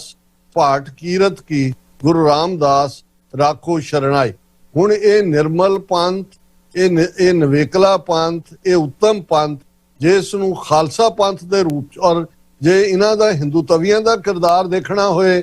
ਤੇ ਹਿੰਦੂਤਵਾ ਦੀ ਆਈਡੀਓਲੋਜੀ ਦੀ ਜੇ ਗੱਲ ਕਰੀਏ ਤੇ ਫਿਰ 1675 ਈਸਵੀ ਦੇ ਵਿੱਚ ਗੁਰੂ ਤੇਗ ਬਹਾਦਰ ਸਾਹਿਬ ਦੀ ਸ਼ਹਾਦਤ ਹੁੰਦੀ ਹੈ। ਔਰ ਅਸੀਂ ਦੇਖਦੇ ਹਾਂ ਕਿ 1686 ਈਸਵੀ ਦੇ ਵਿੱਚ ਲਗਭਗ 11 ਸਾਲ ਬਾਅਦ 10ਵੇਂ ਪਾਤਸ਼ਾਹ ਜਦੋਂ ਲਗਭਗ 19 ਸਾਲ ਦੀ ਉਹਨਾਂ ਦੀ ਉਮਰ ਹੈ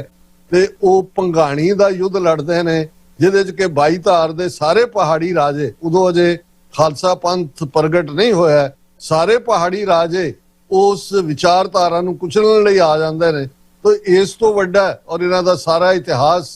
ਫਿਰ ਜੇ ਅਸੀਂ ਇਹਨਾਂ 3.5 ਸਦੀਆਂ ਦਾ ਦੇਖੀਏ ਤੇ ਅਕਿਰਤ ਘਣਤਾ ਦਾ ਇਤਿਹਾਸ ਹੈ। ਔਰ ਜੇ ਅਸੀਂ ਜੂਨ 84 41 ਸਾਲ ਪਹਿਲਾਂ ਦੀ ਗੱਲ ਕਰੀਏ ਤੇ ਉਹ ਅਫਜ਼ਲ ਅਹਿਸਨ ਰੰਧਾਵਾ ਦੇ ਲਫ਼ਜ਼ ਕਿ ਵੈਰੀਆਂ ਕੱਢ ਵਿਖਾੜਿਆ 5 ਸਦੀਆਂ ਦਾ ਵੈਰ, ਇਹ 5 ਸਦੀਆਂ ਤੋਂ ਸਾਡੇ ਨਾਲ ਵੈਰ ਕਮਾਉਣ ਵਾਲੇ ਅੱਜ ਕਿਵੇਂ ਗੁਰੂ ਤੇਗ ਬਹਾਦਰ ਸਾਹਿਬ ਦੇ ਨਾਂ ਥੱਲੇ, ਹਿੰਦ ਦੀ ਚਾਦਰ ਦੇ ਨਾਂ ਥੱਲੇ ਇਹ ਇੱਕ ਵਾਰ ਫੇਰ ਉਹ ਵੱਡਾ ਧੋਖਾ ਕਰ ਰਹੇ ਨੇ, ਜਿਸ ਧੋਖੇ ਦਾ ਸ਼ਿਕਾਰ ਅਸੀਂ ਲੰਮਾ ਸਮਾਂ ਰਹੇ, 47 ਦੇ ਪੀਰੀਅਡ 'ਚ ਰਹੇ। ਔਰ ਅੱਜ ਫੇਰ ਉਹ ਜਿਹੜਾ ਵਿਪਰ ਹੈ ਉਹ ਮੂੰਹ ਮੇ ਰਾਮ ਰਾਮ ਬਗਲ ਮੇ ਛੁਰੀ ਦੇ ਰਾਹੀਂ ਇਸ ਨੈਰੇਟਿਵ ਨੂੰ ਜਿਹੜਾ ਹੈ ਉਹ ਸਾਡੇ ਉੱਤੇ ਥੋਪਣਾ ਚਾਹੁੰਦਾ ਹੈ। ਇਸ ਤੋਂ ਖਬਰਦਾਰ ਹੋਣ ਦੀ ਲੋੜ ਹੈ।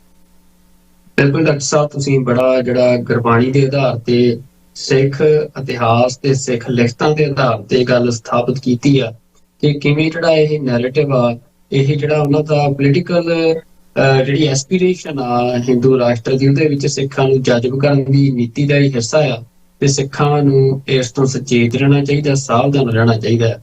ਤੇ ਅਗਲੀ ਗੱਲ ਡਾਕਟਰ ਸਾਹਿਬ ਜਿਹੜੀ ਅਸੀਂ ਹੁਣ ਇਹਦੇ ਨਾਲ ਜੁੜਦੀ ਹੀ ਦੇਖ ਰਹੇ ਹਾਂ, ਇਹ ਜਿੱਥੇ ਸਿੱਖਾਂ ਨੂੰ ਜਾਜਬ ਕਰਨ ਦੀਆਂ ਵੱਡੇ ਪੱਧਰ ਤੇ ਜਿਹੜੀਆਂ ਕੋਸ਼ਿਸ਼ਾਂ ਆ, ਉਹ ਭਾਰਤੀ ਸਟੇਟ ਜਿਹੜੀ ਕਿ ਅੱਜ ਹਿੰਦੂ ਸਟੇਟ ਅਣਐਲਾਨੀ ਆ ਭਾਵੇਂ ਤੇ ਉਵੇਂ ਹੀ ਵਰਕ ਕਰ ਰਹੀ ਆ, ਉਹਦੇ ਵੱਲੋਂ ਕੀਤੀਆਂ ਜਾ ਰਹੀਆਂ ਨੇ। ਪਰ ਦੂਜੇ ਪਾਸੇ ਜਿਹੜੀ ਇੱਕ ਵੱਡੀ ਮਾਈਨੋਰਿਟੀ ਕਹਿ ਸਕਦੇ ਆ ਜਾਂ ਇੱਕ ਵੱਡਾ ਘੱਟ ਗਿਣਤੀ ਭਾਈਚਾਰਾ ਇਸ ਖਿੱਤੇ ਦੇ ਵਿੱਚ ਵਸਦਾ ਆ, ਮੁਸਲਮਾਨ, ਉਹਨਾਂ ਦੇ ਉੱਤੇ ਦਾ ਡਾਇਰੈਕਟ ਅਸੋਲਟ ਜਿਹੜਾ ਆ ਉਹ ਪਿਛਲੇ ਕਈ ਸਾਲਾਂ ਤੋਂ ਅਸੀਂ ਦੇਖ ਰਹੇ ਹਾਂ ਕਿ ਜਿਹੜਾ ਇਸ ਹਿੰਦੂਤਵਾ ਦੀ ਜਮਾਤ ਵੱਲੋਂ ਕੀਤਾ ਜਾ ਰਿਹਾ। ਤੇ ਉਹਦੀ ਜਿਹੜੀ ਇੱਕ ਵੱਡੀ ਕਲਮੀਨੇਸ਼ਨ ਬਾਬਰੀ ਮਸਜਿਦ ਢਾਹ ਕੇ ਤੇ ਰਾਮ ਮੰਦਿਰ ਦੀ ਉਸਾਰੀ ਕੀਤੀ ਗਈ।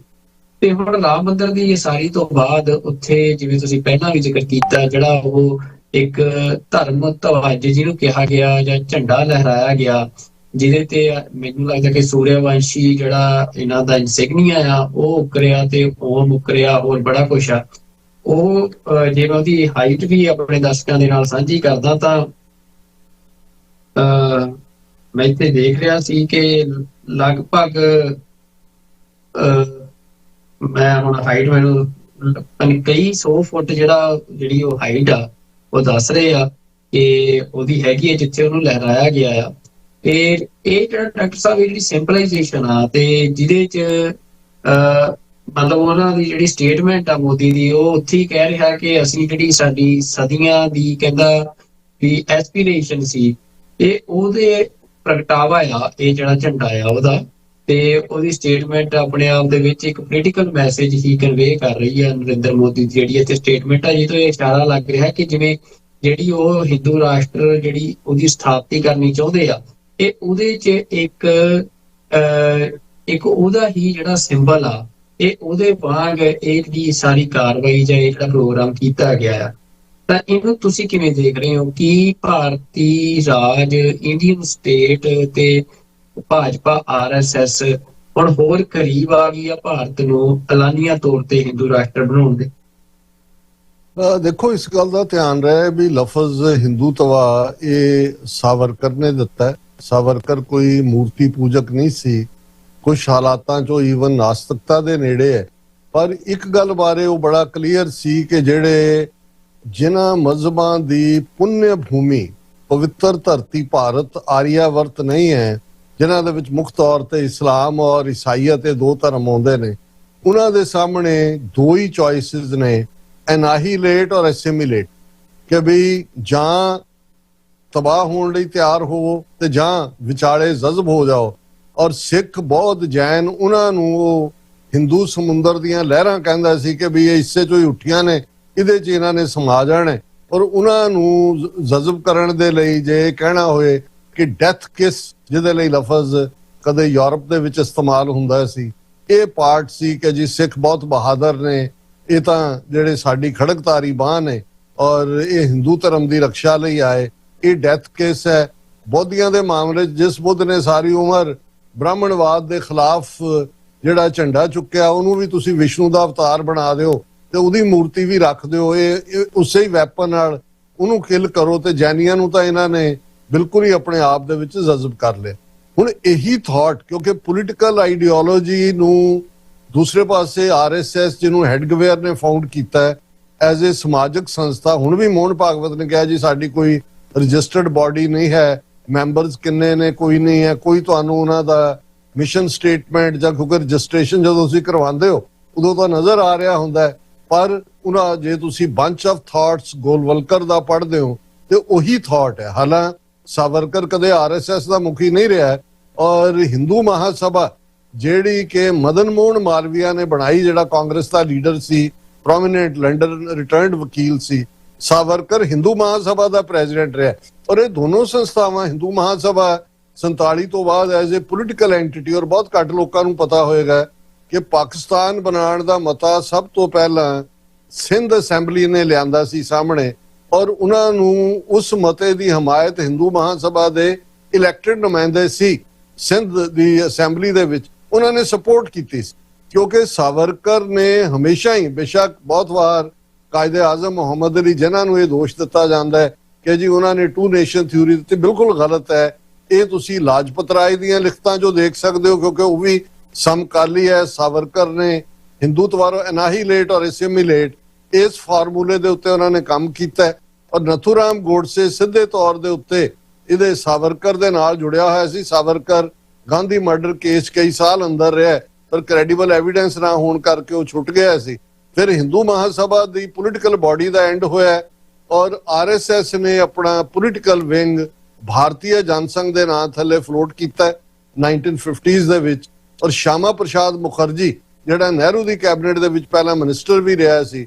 ਉਹ ਪਹਿਲਾ ਪ੍ਰੈਜ਼ੀਡੈਂਟ ਬਣਿਆ ਭਾਰਤੀ ਜਨਸੰਘ ਦਾ। ਔਰ ਇਹੀ ਆਈਡੀਓਲੋਜੀ ਹਿੰਦੁਸਤਾਨ ਦੀ ਭਾਰਤੀ ਜਨਸੰਘ ਨੇ ਕੈਰੀ ਕੀਤੀ। ਜੈ ਪ੍ਰਕਾਸ਼ ਨਾਰਾਇਣ ਦੀ ਮੂਵਮੈਂਟ ਦੇ ਵੇਲੇ ਇਹ ਵਿੱਚ ਜਜ਼ਬ ਹੋਏ, ਬੀਜੇਪੀ ਦੀ ਜਿਹੜੀ ਹੈ ਉਹ ਹੋਂਦ ਸਾਹਮਣੇ ਆਈ ਔਰ ਇਵੈਂਚੁਅਲੀ ਉਹ ਬੀਜੇਪੀ ਵਾਜਪਾਈ ਰਾਹੀਂ ਜਿਹੜੀ ਹੈ 2 ਵਾਰੀ 3 ਵਾਰੀ ਹਕੂਮਤ, ਇੱਕ ਵਾਰੀ 13 ਦਿਨ, ਫਿਰ 13 ਮਹੀਨੇ, ਫਿਰ 5 ਸਾਲ, ਔਰ 2014 ਤੋਂ ਮੋਦੀ ਔਰ ਅਮਿਤ ਸ਼ਾਹ ਦੀ ਕਮਾਂਡ ਥੱਲੇ ਸਿੱਧੇ ਤੌਰ ਤੇ ਇਹਨਾਂ ਦੇ ਕੋਲ ਪਾਵਰ ਹੈ। ਸੋ ਮੈਂ ਸਮਝਦਾ ਹਾਂ ਵੀ ਜੋ ਕੁਝ ਆਰਐਸਐਸ ਜਾਂ ਉਹਨਾਂ ਦੀ ਇਹ ਬੀਜੇਪੀ ਹਕੂਮਤ ਕਰ ਰਹੀ ਹੈ ਉਹ ਡਿਸੈਪਸ਼ਨ ਨਹੀਂ ਹੈ, ਉਹ ਬਿਲਕੁਲ ਕਲੀਅਰ ਨੇ ਆਪਣੀ ਆਈਡੀਓਲੋਜੀ ਬਾਰੇ। ਔਰ ਜਦੋਂ ਅਸੀਂ ਬਾਬਰੀ ਮਸਜਿਦ ਨੂੰ ਤੋੜਨ ਦੀ ਗੱਲ ਕਰਦੇ ਹਾਂ, ਤੁਹਾਨੂੰ ਸਾਡੇ ਵਿਊਜ਼ ਨੂੰ ਹੈਰਾਨੀ ਹੋਏਗੀ ਕਿ ਅਜੇ ਬੀਜੇਪੀ ਦੇ ਜਿਹੜਾ ਉਹ ਪਾਰਟਨਰ ਹੈ, ਜੂਨੀਅਰ ਪਾਰਟਨਰ ਦੇ ਨਤੀਸ਼ ਕੁਮਾਰ ਚੀਫ ਮਿਨਿਸਟਰ ਬਣਿਆ, ਔਰ ਜਿਹੜਾ ਹੋਮ ਮਿਨਿਸਟਰ ਹੈ ਇਸ ਵਾਰ ਪਹਿਲੀ ਵਾਰ 50 ਸਾਲ ਬਾਅਦ ਬਿਹਾਰ ਦੇ ਵਿੱਚ ਬੀਜੇਪੀ ਦਾ ਬਣਿਆ। ਔਰ ਆਲਰੇਡੀ ਦਰਜਨਾ ਮਸਜਿਦ, ਔਰ ਉਹ ਬੁਲਡੋਜ਼ਰ ਜਸਟਿਸ ਜਿਹਨੂੰ ਉਹ ਕਹਿੰਦੇ ਨੇ, ਉਹਨਾਂ ਨੇ ਆਲਰੇਡੀ ਦਰਜਨਾ ਮਸਜਿਦਾਂ ਜਿਹੜੀਆਂ ਨੇ ਪਿਛਲੇ 3 ਦਿਨਾਂ ਦੇ ਵਿੱਚ ਬਿਹਾਰ ਦੇ ਵਿੱਚ ਢਾਈਆਂ ਨੇ। ਔਰ ਨਾਲ ਹੀ ਉਹਨਾਂ ਨੇ ਕਿਹਾ ਕਿ ਜੀ ਅਸੀਂ 400 ਤੋਂ ਜ਼ਿਆਦਾ ਆਈਡੈਂਟੀਫਾਈ ਕੀਤੇ ਨੇ, ਅਸੀਂ ਇਹਨਾਂ ਦੇ ਜਿਹੜੇ ਨੇ ਉਹ ਮਾਫੀਆ ਗੈਂਗ ਵੀ ਉਡਾਵਾਂਗੇ, ਇਹਨਾਂ ਦੀਆਂ ਇਲੀਗਲ ਐਨਕਰੋਚਮੈਂਟਸ ਵੀ ਖਤਮ ਕਰਾਂਗੇ। ਸੋ ਜਦੋਂ ਬਾਬਰੀ ਮਸਜਿਦ ਨੂੰ ਢਾਹ ਕੇ, ਔਰ ਇਸ ਗੱਲ ਦਾ ਧਿਆਨ ਤੁਸੀਂ ਆਰਕੀਓਲੋਜਿਸਟ ਦੀ ਰਿਪੋਰਟ ਦੇਖੋ, ਈਵਨ ਜਿਸ ਸੁਪਰੀਮ ਕੋਰਟ ਨੇ 9 ਨਵੰਬਰ 2019 ਨੂੰ ਫੈਸਲਾ ਸੁਣਾਇਆ ਕਿ ਇੱਥੇ ਰਾਮ ਮੰਦਿਰ ਬਣਨਾ ਚਾਹੀਦਾ ਹੈ, ਤੁਸੀਂ ਇਹਨਾਂ ਦੀ ਬੇਈਮਾਨੀ ਦੇਖੋ। ਐਗਜ਼ੈਕਟਲੀ ਇਹ ਉਹ ਦਿਨ ਸੀ ਜਿਸ ਦਿਨ ਕਰਤਾਰਪੁਰ ਸਾਹਿਬ ਕੋਰੀਡੋਰ ਖੋਲਿਆ ਗਿਆ ਤਾਂ ਕਿ ਦੁਨੀਆ ਦਾ ਧਿਆਨ ਗੁਰੂ ਨਾਨਕ ਪਾਤਸ਼ਾਹ ਜਾਂ ਸਾਂਝਾਂ ਜਾਂ ਉਧਰ ਨਾ ਜਾਏ। ਵੀਕਐਂਡ ਦੇ ਉੱਤੇ ਸੁਪਰੀਮ ਕੋਰਟ ਨੇ ਜਿਹੜਾ ਉਹ ਫੈਸਲਾ ਸੁਣਾਇਆ ਔਰ ਉਹਦੇ 'ਚ ਉਹ ਆਪਣੇ ਫੈਸਲੇ 'ਚ ਕਹਿੰਦਾ ਹੈ ਕਿ ਭਾਵੇਂ ਕੋਈ ਐਵੀਡੈਂਸ ਨਹੀਂ ਹੈ ਕਿ ਇੱਥੇ ਮੰਦਿਰ ਐਗਜ਼ਿਸਟ ਕਰਦਾ ਸੀ, ਲੇਕਿਨ ਬਹੁ ਗਿਣਤੀ ਦੀ ਆਸਥਾ ਦਾ ਧਿਆਨ ਰੱਖਦੇ। ਔਰ ਉਸ ਤੋਂ ਬਾਅਦ ਵੀ ਉਹਨੇ ਜਦੋਂ ਰਿਟਾਇਰ ਹੋ ਗਿਆ ਉਹਨੇ ਕਿਹਾ ਜੀ ਮੈਂ ਆਪਣੇ ਭਗਵਾਨ ਨਾਲ ਗੱਲ ਕੀਤੀ, ਡਾਇਲੌਗ ਕੀਤਾ ਤੇ ਸਿੱਧੇ ਤੌਰ ਤੇ। ਸੋ ਮਤਲਬ ਇਹ ਹੈ ਕਿ ਉਸ ਥਾਂ ਦੇ ਉੱਤੇ ਜਿਹਦਾ ਕੋਈ ਵਜੂਦ ਨਹੀਂ ਸੀ, ਬੀਜੇਪੀ ਦੇ ਲਈ ਵੀ ਕੋਈ ਉਹਨਾਂ ਦਾ, ਜਦੋਂ ਇਹਨਾਂ ਨੇ ਪਾਲਮਪੁਰ ਕਨਵੈਨਸ਼ਨ ਦੇ ਵਿੱਚ ਬਾਬਰੀ ਮਸਜਿਦ ਦੇ ਮੁੱਦੇ ਨੂੰ ਸਿਆਸੀ ਏਜੰਡੇ ਤੇ ਲਿਆਉਣ ਦਾ ਕੀਤਾ, ਉਹਨਾਂ ਨੂੰ ਵੀ ਇਹ ਰਿਅਲਾਈਜੇਸ਼ਨ ਨਹੀਂ ਸੀ ਕਿ ਉਹ ਇਹਨਾਂ ਦੇ ਲਈ ਰੱਥ ਯਾਤਰਾ ਕਿਵੇਂ ਉਹਨੇ ਐਲਕੇ ਅਡਵਾਨੀ ਨੇ ਕੀਤੀ ਔਰ ਦੂਸਰੇ। ਸੋ ਉਹਨਾਂ ਦੇ ਲਈ ਇਹ ਸਿਰਫ, ਔਰ ਉਹਨੇ ਆਦਿੱਤਿਆਨਾਥ ਯੋਗੀ ਭਾਵੇਂ ਉਹ ਸਿੱਧੇ ਤੌਰ ਤੇ ਗੋਰਖਨਾਥ ਦੇ ਮੱਠ ਤੋਂ ਨਿਕਲਦਾ ਹੈ, ਉਹਦਾ ਕੋਈ ਉਹ ਇਹਨਾਂ ਦੇ ਜਨਸੰਘ ਨਾਲ ਜਾਂ ਦੂਜੇ ਨਾਲ ਸਿੱਧਾ ਤਾਲੁਕ ਨਹੀਂ ਸੀ। ਉਹਨੇ ਇੱਕ ਆਪਣੀ ਹਿੰਦੂ ਮਿਲੀਟੈਂਟ ਆਰਗੇਨਾਈਜੇਸ਼ਨ ਬਣਾਈ ਹੋਈ ਸੀ, ਪਰ ਉਹ ਐਸਪਾਇਰ ਕਰਦਾ ਨੈਕਸਟ ਪ੍ਰਾਈਮ ਮਿਨਿਸਟਰ। ਔਰ ਜਿਵੇਂ ਯੂਪੀ ਦੇ ਵਿੱਚ ਜੋ ਤਬਾਹੀ ਇਹਨਾਂ ਨੇ ਕੀਤੀ, ਜੋ ਮੱਧ ਪ੍ਰਦੇਸ਼ ਦੇ ਵਿੱਚ ਬੁਲਡੋਜ਼ਰ ਦੇ ਨਾਲ, ਔਰ ਦੂਸਰਾ, ਸੋ ਕੁੱਲ ਮਿਲਾ ਕੇ ਮੈਂ ਸਮਝਦਾ ਔਰ ਪਾਕਿਸਤਾਨ ਨੇ ਕੱਲ ਜਦੋਂ ਰਿਐਕਟ ਕੀਤਾ ਉਸ ਥਾਂ ਦੇ ਉੱਤੇ ਝੰਡਾ ਝੁਲਾਉਣ ਦਾ ਔਰ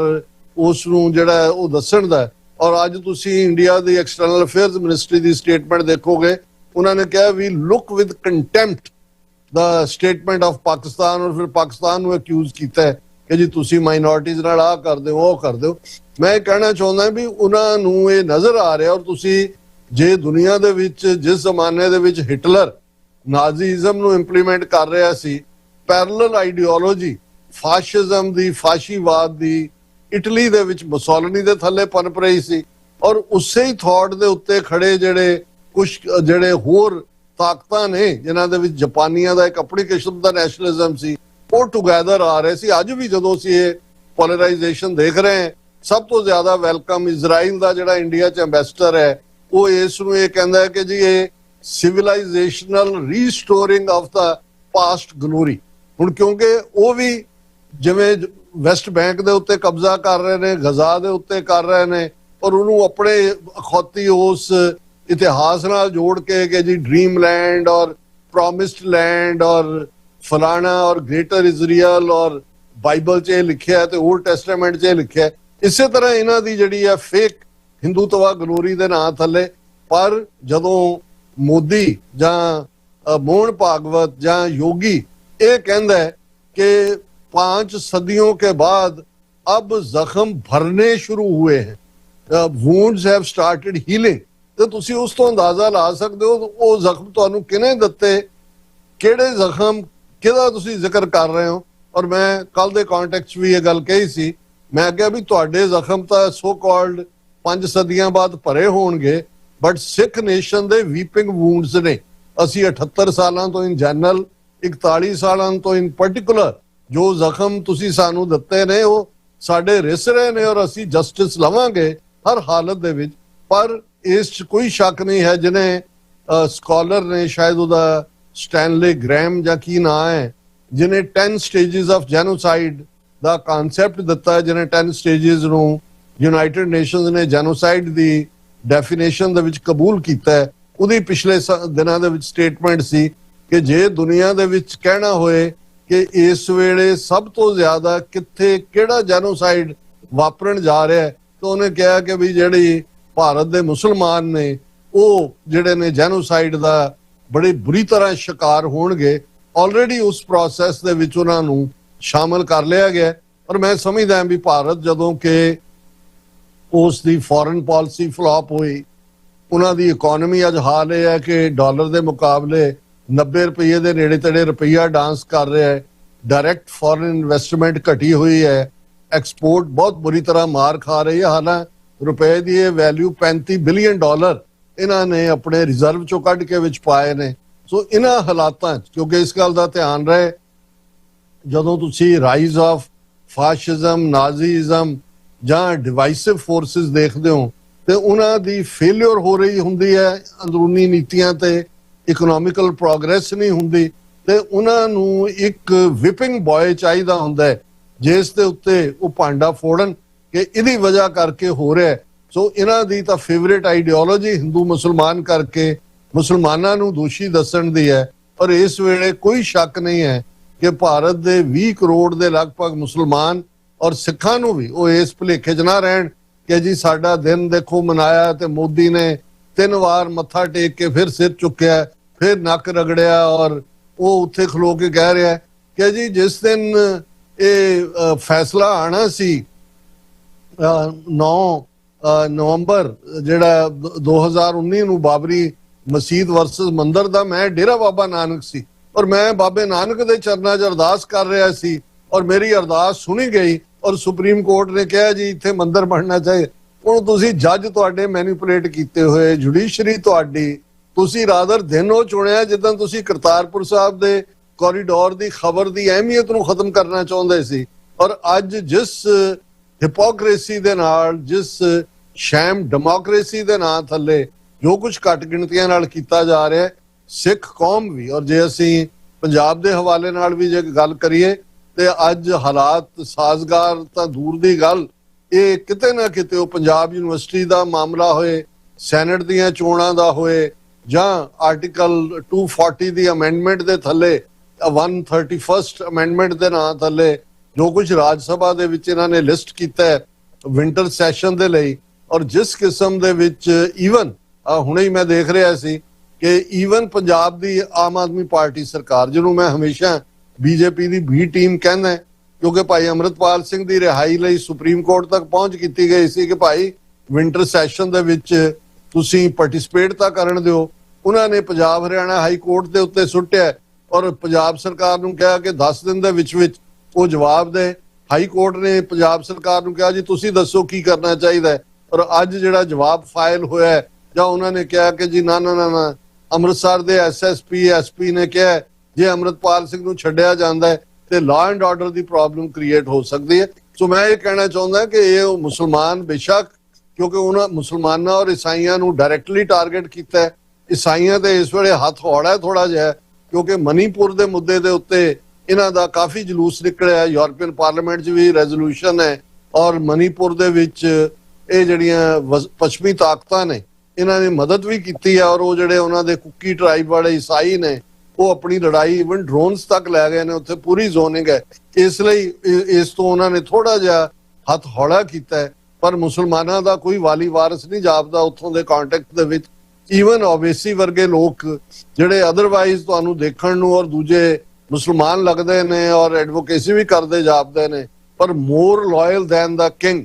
ਬਣਦੇ ਨੇ। ਔਰ ਈਵਨ ਮੁਸਲਮਾਨਾਂ ਦੇ ਇੱਕ ਧਾਰਮਿਕ ਲੀਡਰ ਮਿਸਟਰ ਮਦਨੀ ਨੇ 3-4 ਦਿਨ ਪਹਿਲਾਂ ਕਿਹਾ ਕਿ ਨਿਊਯਾਰਕ ਦਾ ਮੇਅਰ ਇੱਕ ਮੁਸਲਮਾਨ ਬਣ ਸਕਦਾ ਹੈ, ਫਲਾਣੀ ਥਾਂ ਤੇ ਹੋ ਸਕਦਾ ਹੈ। ਇੱਥੇ ਇੰਡੀਆ 'ਚ ਕੋਈ ਵਾਈਸ ਚਾਂਸਲਰ ਨਹੀਂ ਯੂਨੀਵਰਸਿਟੀ ਦਾ ਮੁਸਲਮਾਨ ਹੋ ਸਕਦਾ, ਉਹਨੂੰ ਕਿਸੇ ਹੋਰ ਦੀ ਲੋੜ ਨਹੀਂ ਹੈ। ਉਹ ਓਵੈਸੀ ਉਹਨੂੰ ਚੈਲੰਜ ਕਰ ਰਿਹਾ ਹੈ। ਔਰ ਇਸ ਸਾਰੇ ਦੇ ਉੱਤੇ ਅਸੀਂ ਦੇਖਦੇ ਇਹੀ ਹਾਲ ਉਹਨਾਂ ਨੇ ਸਿੱਖਾਂ ਦੇ ਵਿੱਚ ਵੀ ਕੀਤਾ ਹੋਇਆ ਹੈ। ਜੇ ਸੁਖਬੀਰ ਬਾਦਲ ਵਰਗਾ ਜਿਹੜਾ ਹੈ ਉਹ ਕੋਟ ਅਨਕੋਟ, ਜਿਵੇਂ ਤੁਸੀਂ ਕਿਹਾ, ਹਿੰਦ ਦੀ ਚਾਦਰ ਹੀ ਨਹੀਂ, ਉਹ ਪੂਰਾ ਜਿਹੜਾ ਉਹਨਾਂ ਨੇ ਸਰੈਂਡਰ ਕੀਤਾ ਹੋਇਆ ਹੈ। ਇਹ ਜਿਹੜੇ ਆਰਐਸਐਸ ਦੇ ਪੈਰ ਪੰਜਾਬ ਦੇ ਵਿੱਚ ਲਵਾਏ, 5 ਵਾਰ ਮੁੱਖ ਮੰਤਰੀ ਰਿਹਾ ਇਹਦਾ ਪਿਓ, ਇਹਦੀਆਂ ਕਰਤੂਤਾਂ, ਇਸ ਦੀਆਂ ਕਰਤੂਤਾਂ, ਇਹ ਸਾਰੇ ਕਰਪਟ ਨੇ, ਇਹਨਾਂ ਦੀਆਂ ਫਾਈਲਸ ਤਿਆਰ ਨੇ ਔਰ ਇਹਨਾਂ ਨੂੰ ਕੋਈ ਫਰਕ ਨਹੀਂ ਪੈਂਦਾ ਕਿ ਹਵਨ ਕਰਾ ਕੇ ਜੇ ਇਹਨਾਂ ਦੀ ਚੀਫ ਮਿਨਿਸਟਰੀ ਨਿਕਲਦੀ ਹੈ ਤੇ ਹਵਨ ਕਰਾ ਲੈਣਗੇ, ਕੁਝ ਹੋਰ ਕਰਾਣਾ ਪਏ ਉਹ ਵੀ ਕਰਾ ਲੈਣਗੇ। ਔਰ ਹਾਲਾਤ ਸਾਜ਼ਗਾਰ ਨਹੀਂ ਨੇ ਉਸ ਖਿੱਤੇ ਦੇ। ਔਰ ਇਸ ਵੇਲੇ ਹਿੰਦੂ ਤਵੀਆਂ ਦਾ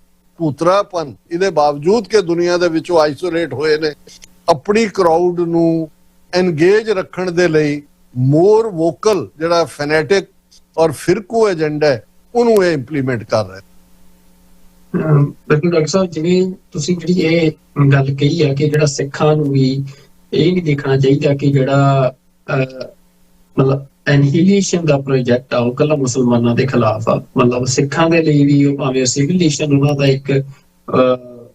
ਜਿਹੜਾ ਅਪਰੋਚ ਹੋਵੇ, ਪਰ ਜਦੋਂ ਉਹਨਾਂ ਨੂੰ ਖਤਮ ਜਾਂ ਸਿੱਖਾਂ ਦਾ ਕਤਲੇਆਮ ਵੀ ਕਰਨਾ ਪੈਂਦਾ ਤਾਂ ਉਹਨਾਂ ਨੇ ਕੀਤਾ ਵੀ ਆ। ਤੇ ਉਹ ਲਗਾਤਾਰ ਭਾਵੇਂ ਜੇਲ੍ਹਾਂ ਦੇ ਵਿੱਚ ਸੁੱਟਣ ਦੀ ਗੱਲ ਹੋਵੇ, ਤੇ ਜਿਹੜੀ ਹੁਣ ਮੌਜੂਦਾ ਸਥਿਤੀ ਬਣੀ ਹੋਈ ਆ ਉਹਦੇ ਡਾਕਟਰ ਸਾਹਿਬ ਅਸੀਂ ਦੇਖ ਰਹੇ ਹਾਂ ਕਿ ਤੁਸੀਂ ਪੰਜਾਬ ਯੂਨੀਵਰਸਿਟੀ ਦੀ ਗੱਲ ਕੀਤੀ। ਪੰਜਾਬ ਯੂਨੀਵਰਸਿਟੀ ਦੇ ਵਿੱਚ ਇੱਕ ਵੱਡੀ ਜਿਹੜਾ ਪੰਜਾਬ ਦੇ ਲੋਕਾਂ ਦਾ ਇਕੱਠ ਹੋਇਆ 10 ਤਰੀਕ ਨੂੰ, ਲੰਘੀ 10 ਨਵੰਬਰ ਨੂੰ, ਉਹਨੇ ਇੱਕ ਵਾਰ ਸਾਰੇ ਪਾਸੇ ਜਿਹੜੀ ਆ ਹਲਚਲ ਮਚਾਈ। ਇਹ ਚੰਡੀਗੜ੍ਹ ਤੇ ਦਾਅਵੇ ਦੀ ਗੱਲ ਆ ਜਾਂ ਫਿਰ ਇਹ ਸਾਰੇ ਮਸਲੇ ਤਾਂ ਉਹੀ ਨੇ ਡਾਕਟਰ ਸਾਹਿਬ ਜਿਹੜੇ 1966 ਤੋਂ ਬਾਅਦ ਲਗਾਤਾਰ ਧਰਮ ਯੁੱਧ ਮੋਰਚੇ ਦੀਆਂ ਮੰਗਾਂ ਦਾ ਵੀ ਹਿੱਸਾ ਰਹੇ। ਤੇ ਉਹ ਤੋਂ ਬਾਅਦ ਸਿੱਖਾਂ ਨੇ ਲੰਮਾ ਸਮਾਂ ਜਿਹੜੀ ਆ ਲੜਾਈ ਵੀ ਲੜੀ ਹਥਿਆਰਬੰਦ। ਪਰ ਮਤਲਬ ਬੜਾ ਇੰਨੀ ਲੜਾਈ ਲੜਨ ਤੋਂ ਬਾਅਦ ਅਸੀਂ ਦੇਖ ਰਹੇ ਹਾਂ ਕਿ ਭਾਰਤੀ ਸਟੇਟ ਉਹ ਇੰਨਾ ਚਲਾਕ ਵਿਪਰਵਾਦੀ ਨਿਜ਼ਾਮ ਆ,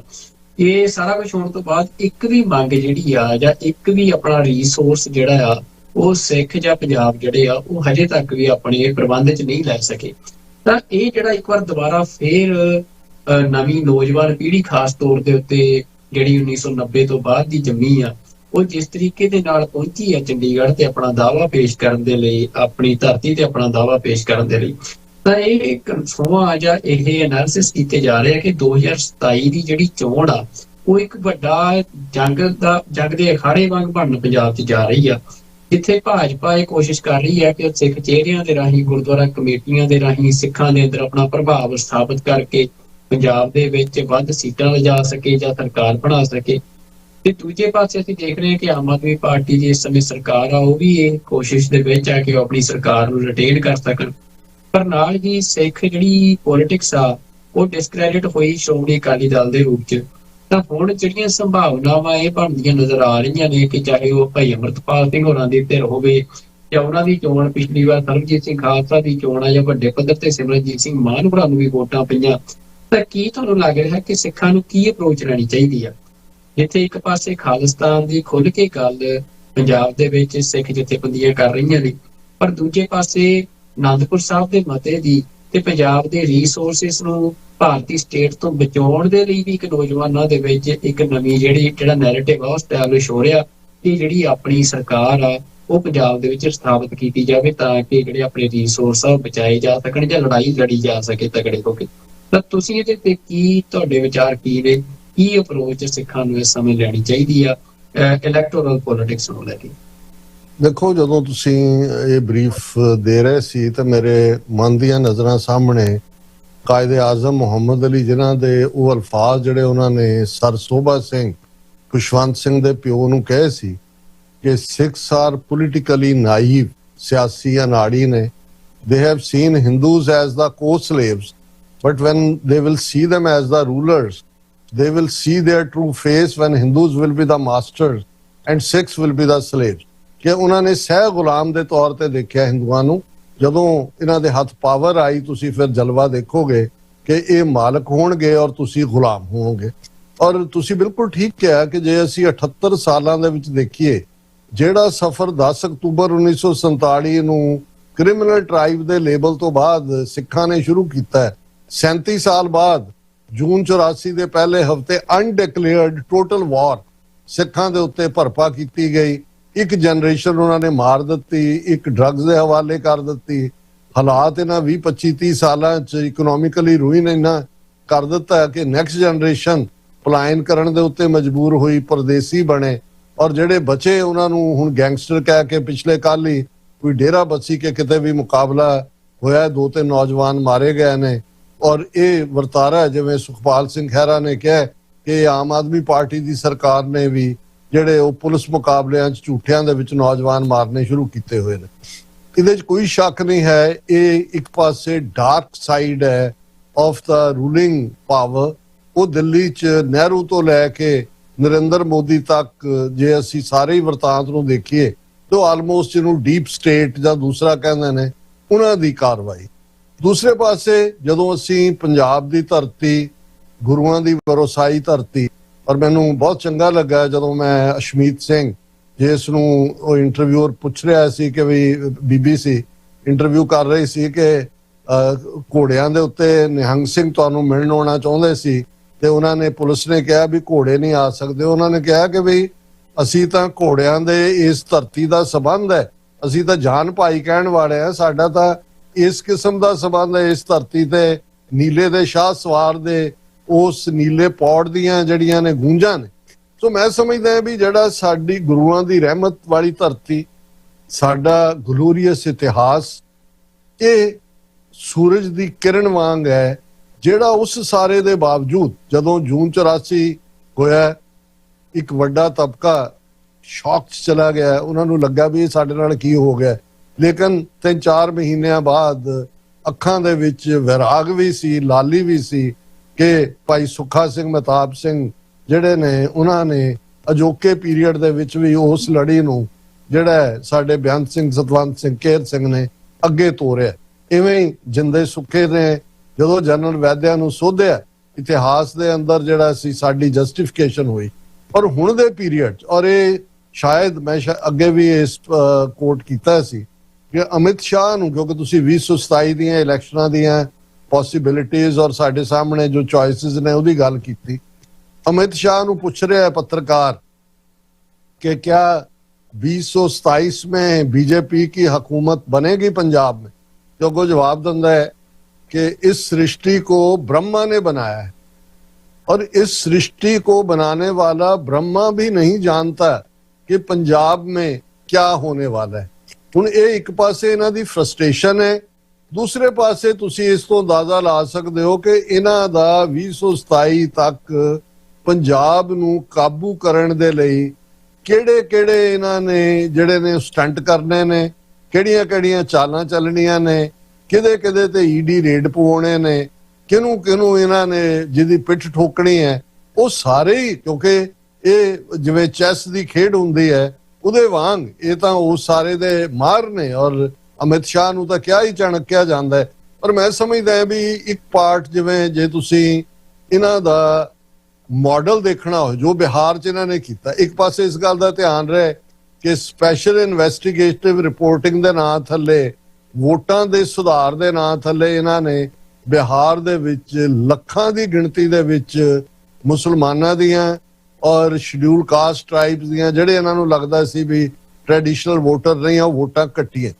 ਔਰ ਇਹਨਾਂ ਦੀ ਜਦੋਂ ਮੀਟਿੰਗ ਹੁੰਦੀ ਹੈ ਵਿਕਟਰੀ ਤੋਂ ਬਾਅਦ ਦਿੱਲੀ ਦੇ ਵਿੱਚ, ਤੇ ਇਹ ਕਹਿੰਦੇ ਨੇ ਕਿ ਜੋ मॉडल बिहार में जीत के लिए अपनाया वही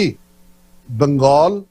और तमिलनाडु और असम, ਉਹਦੇ ਚ ਪੰਜਾਬ ਦਾ ਉਹਦੇ ਚ ਨਾਂ ਨਹੀਂ ਹੈ, ਕਿਉਂਕਿ ਇਹਨੂੰ ਅਜੇ ਉਹ ਦੱਸਣਾ ਨਹੀਂ ਚਾਹੁੰਦੇ ਕਿ ਭਾਈ ਪੰਜਾਬ ਚ ਉਹਨਾਂ ਨੇ ਉਹਨਾਂ ਦੇ ਕਾਰਡ ਨੇ ਸੁਖਬੀਰ ਬਾਦਲ ਦੇ ਨਾਲ ਵੀ ਅਲਾਈਅੰਸ ਕਰ ਸਕਦੇ ਨੇ, ਕੋਈ ਹੋਰ ਗੇਮ ਵੀ ਖੇਡ ਸਕਦੇ ਨੇ। ਹੁਣ ਜ਼ਾਹਰ ਹੈ ਕਿ ਵੀ ਇਹ ਉਹਨਾਂ ਦੀ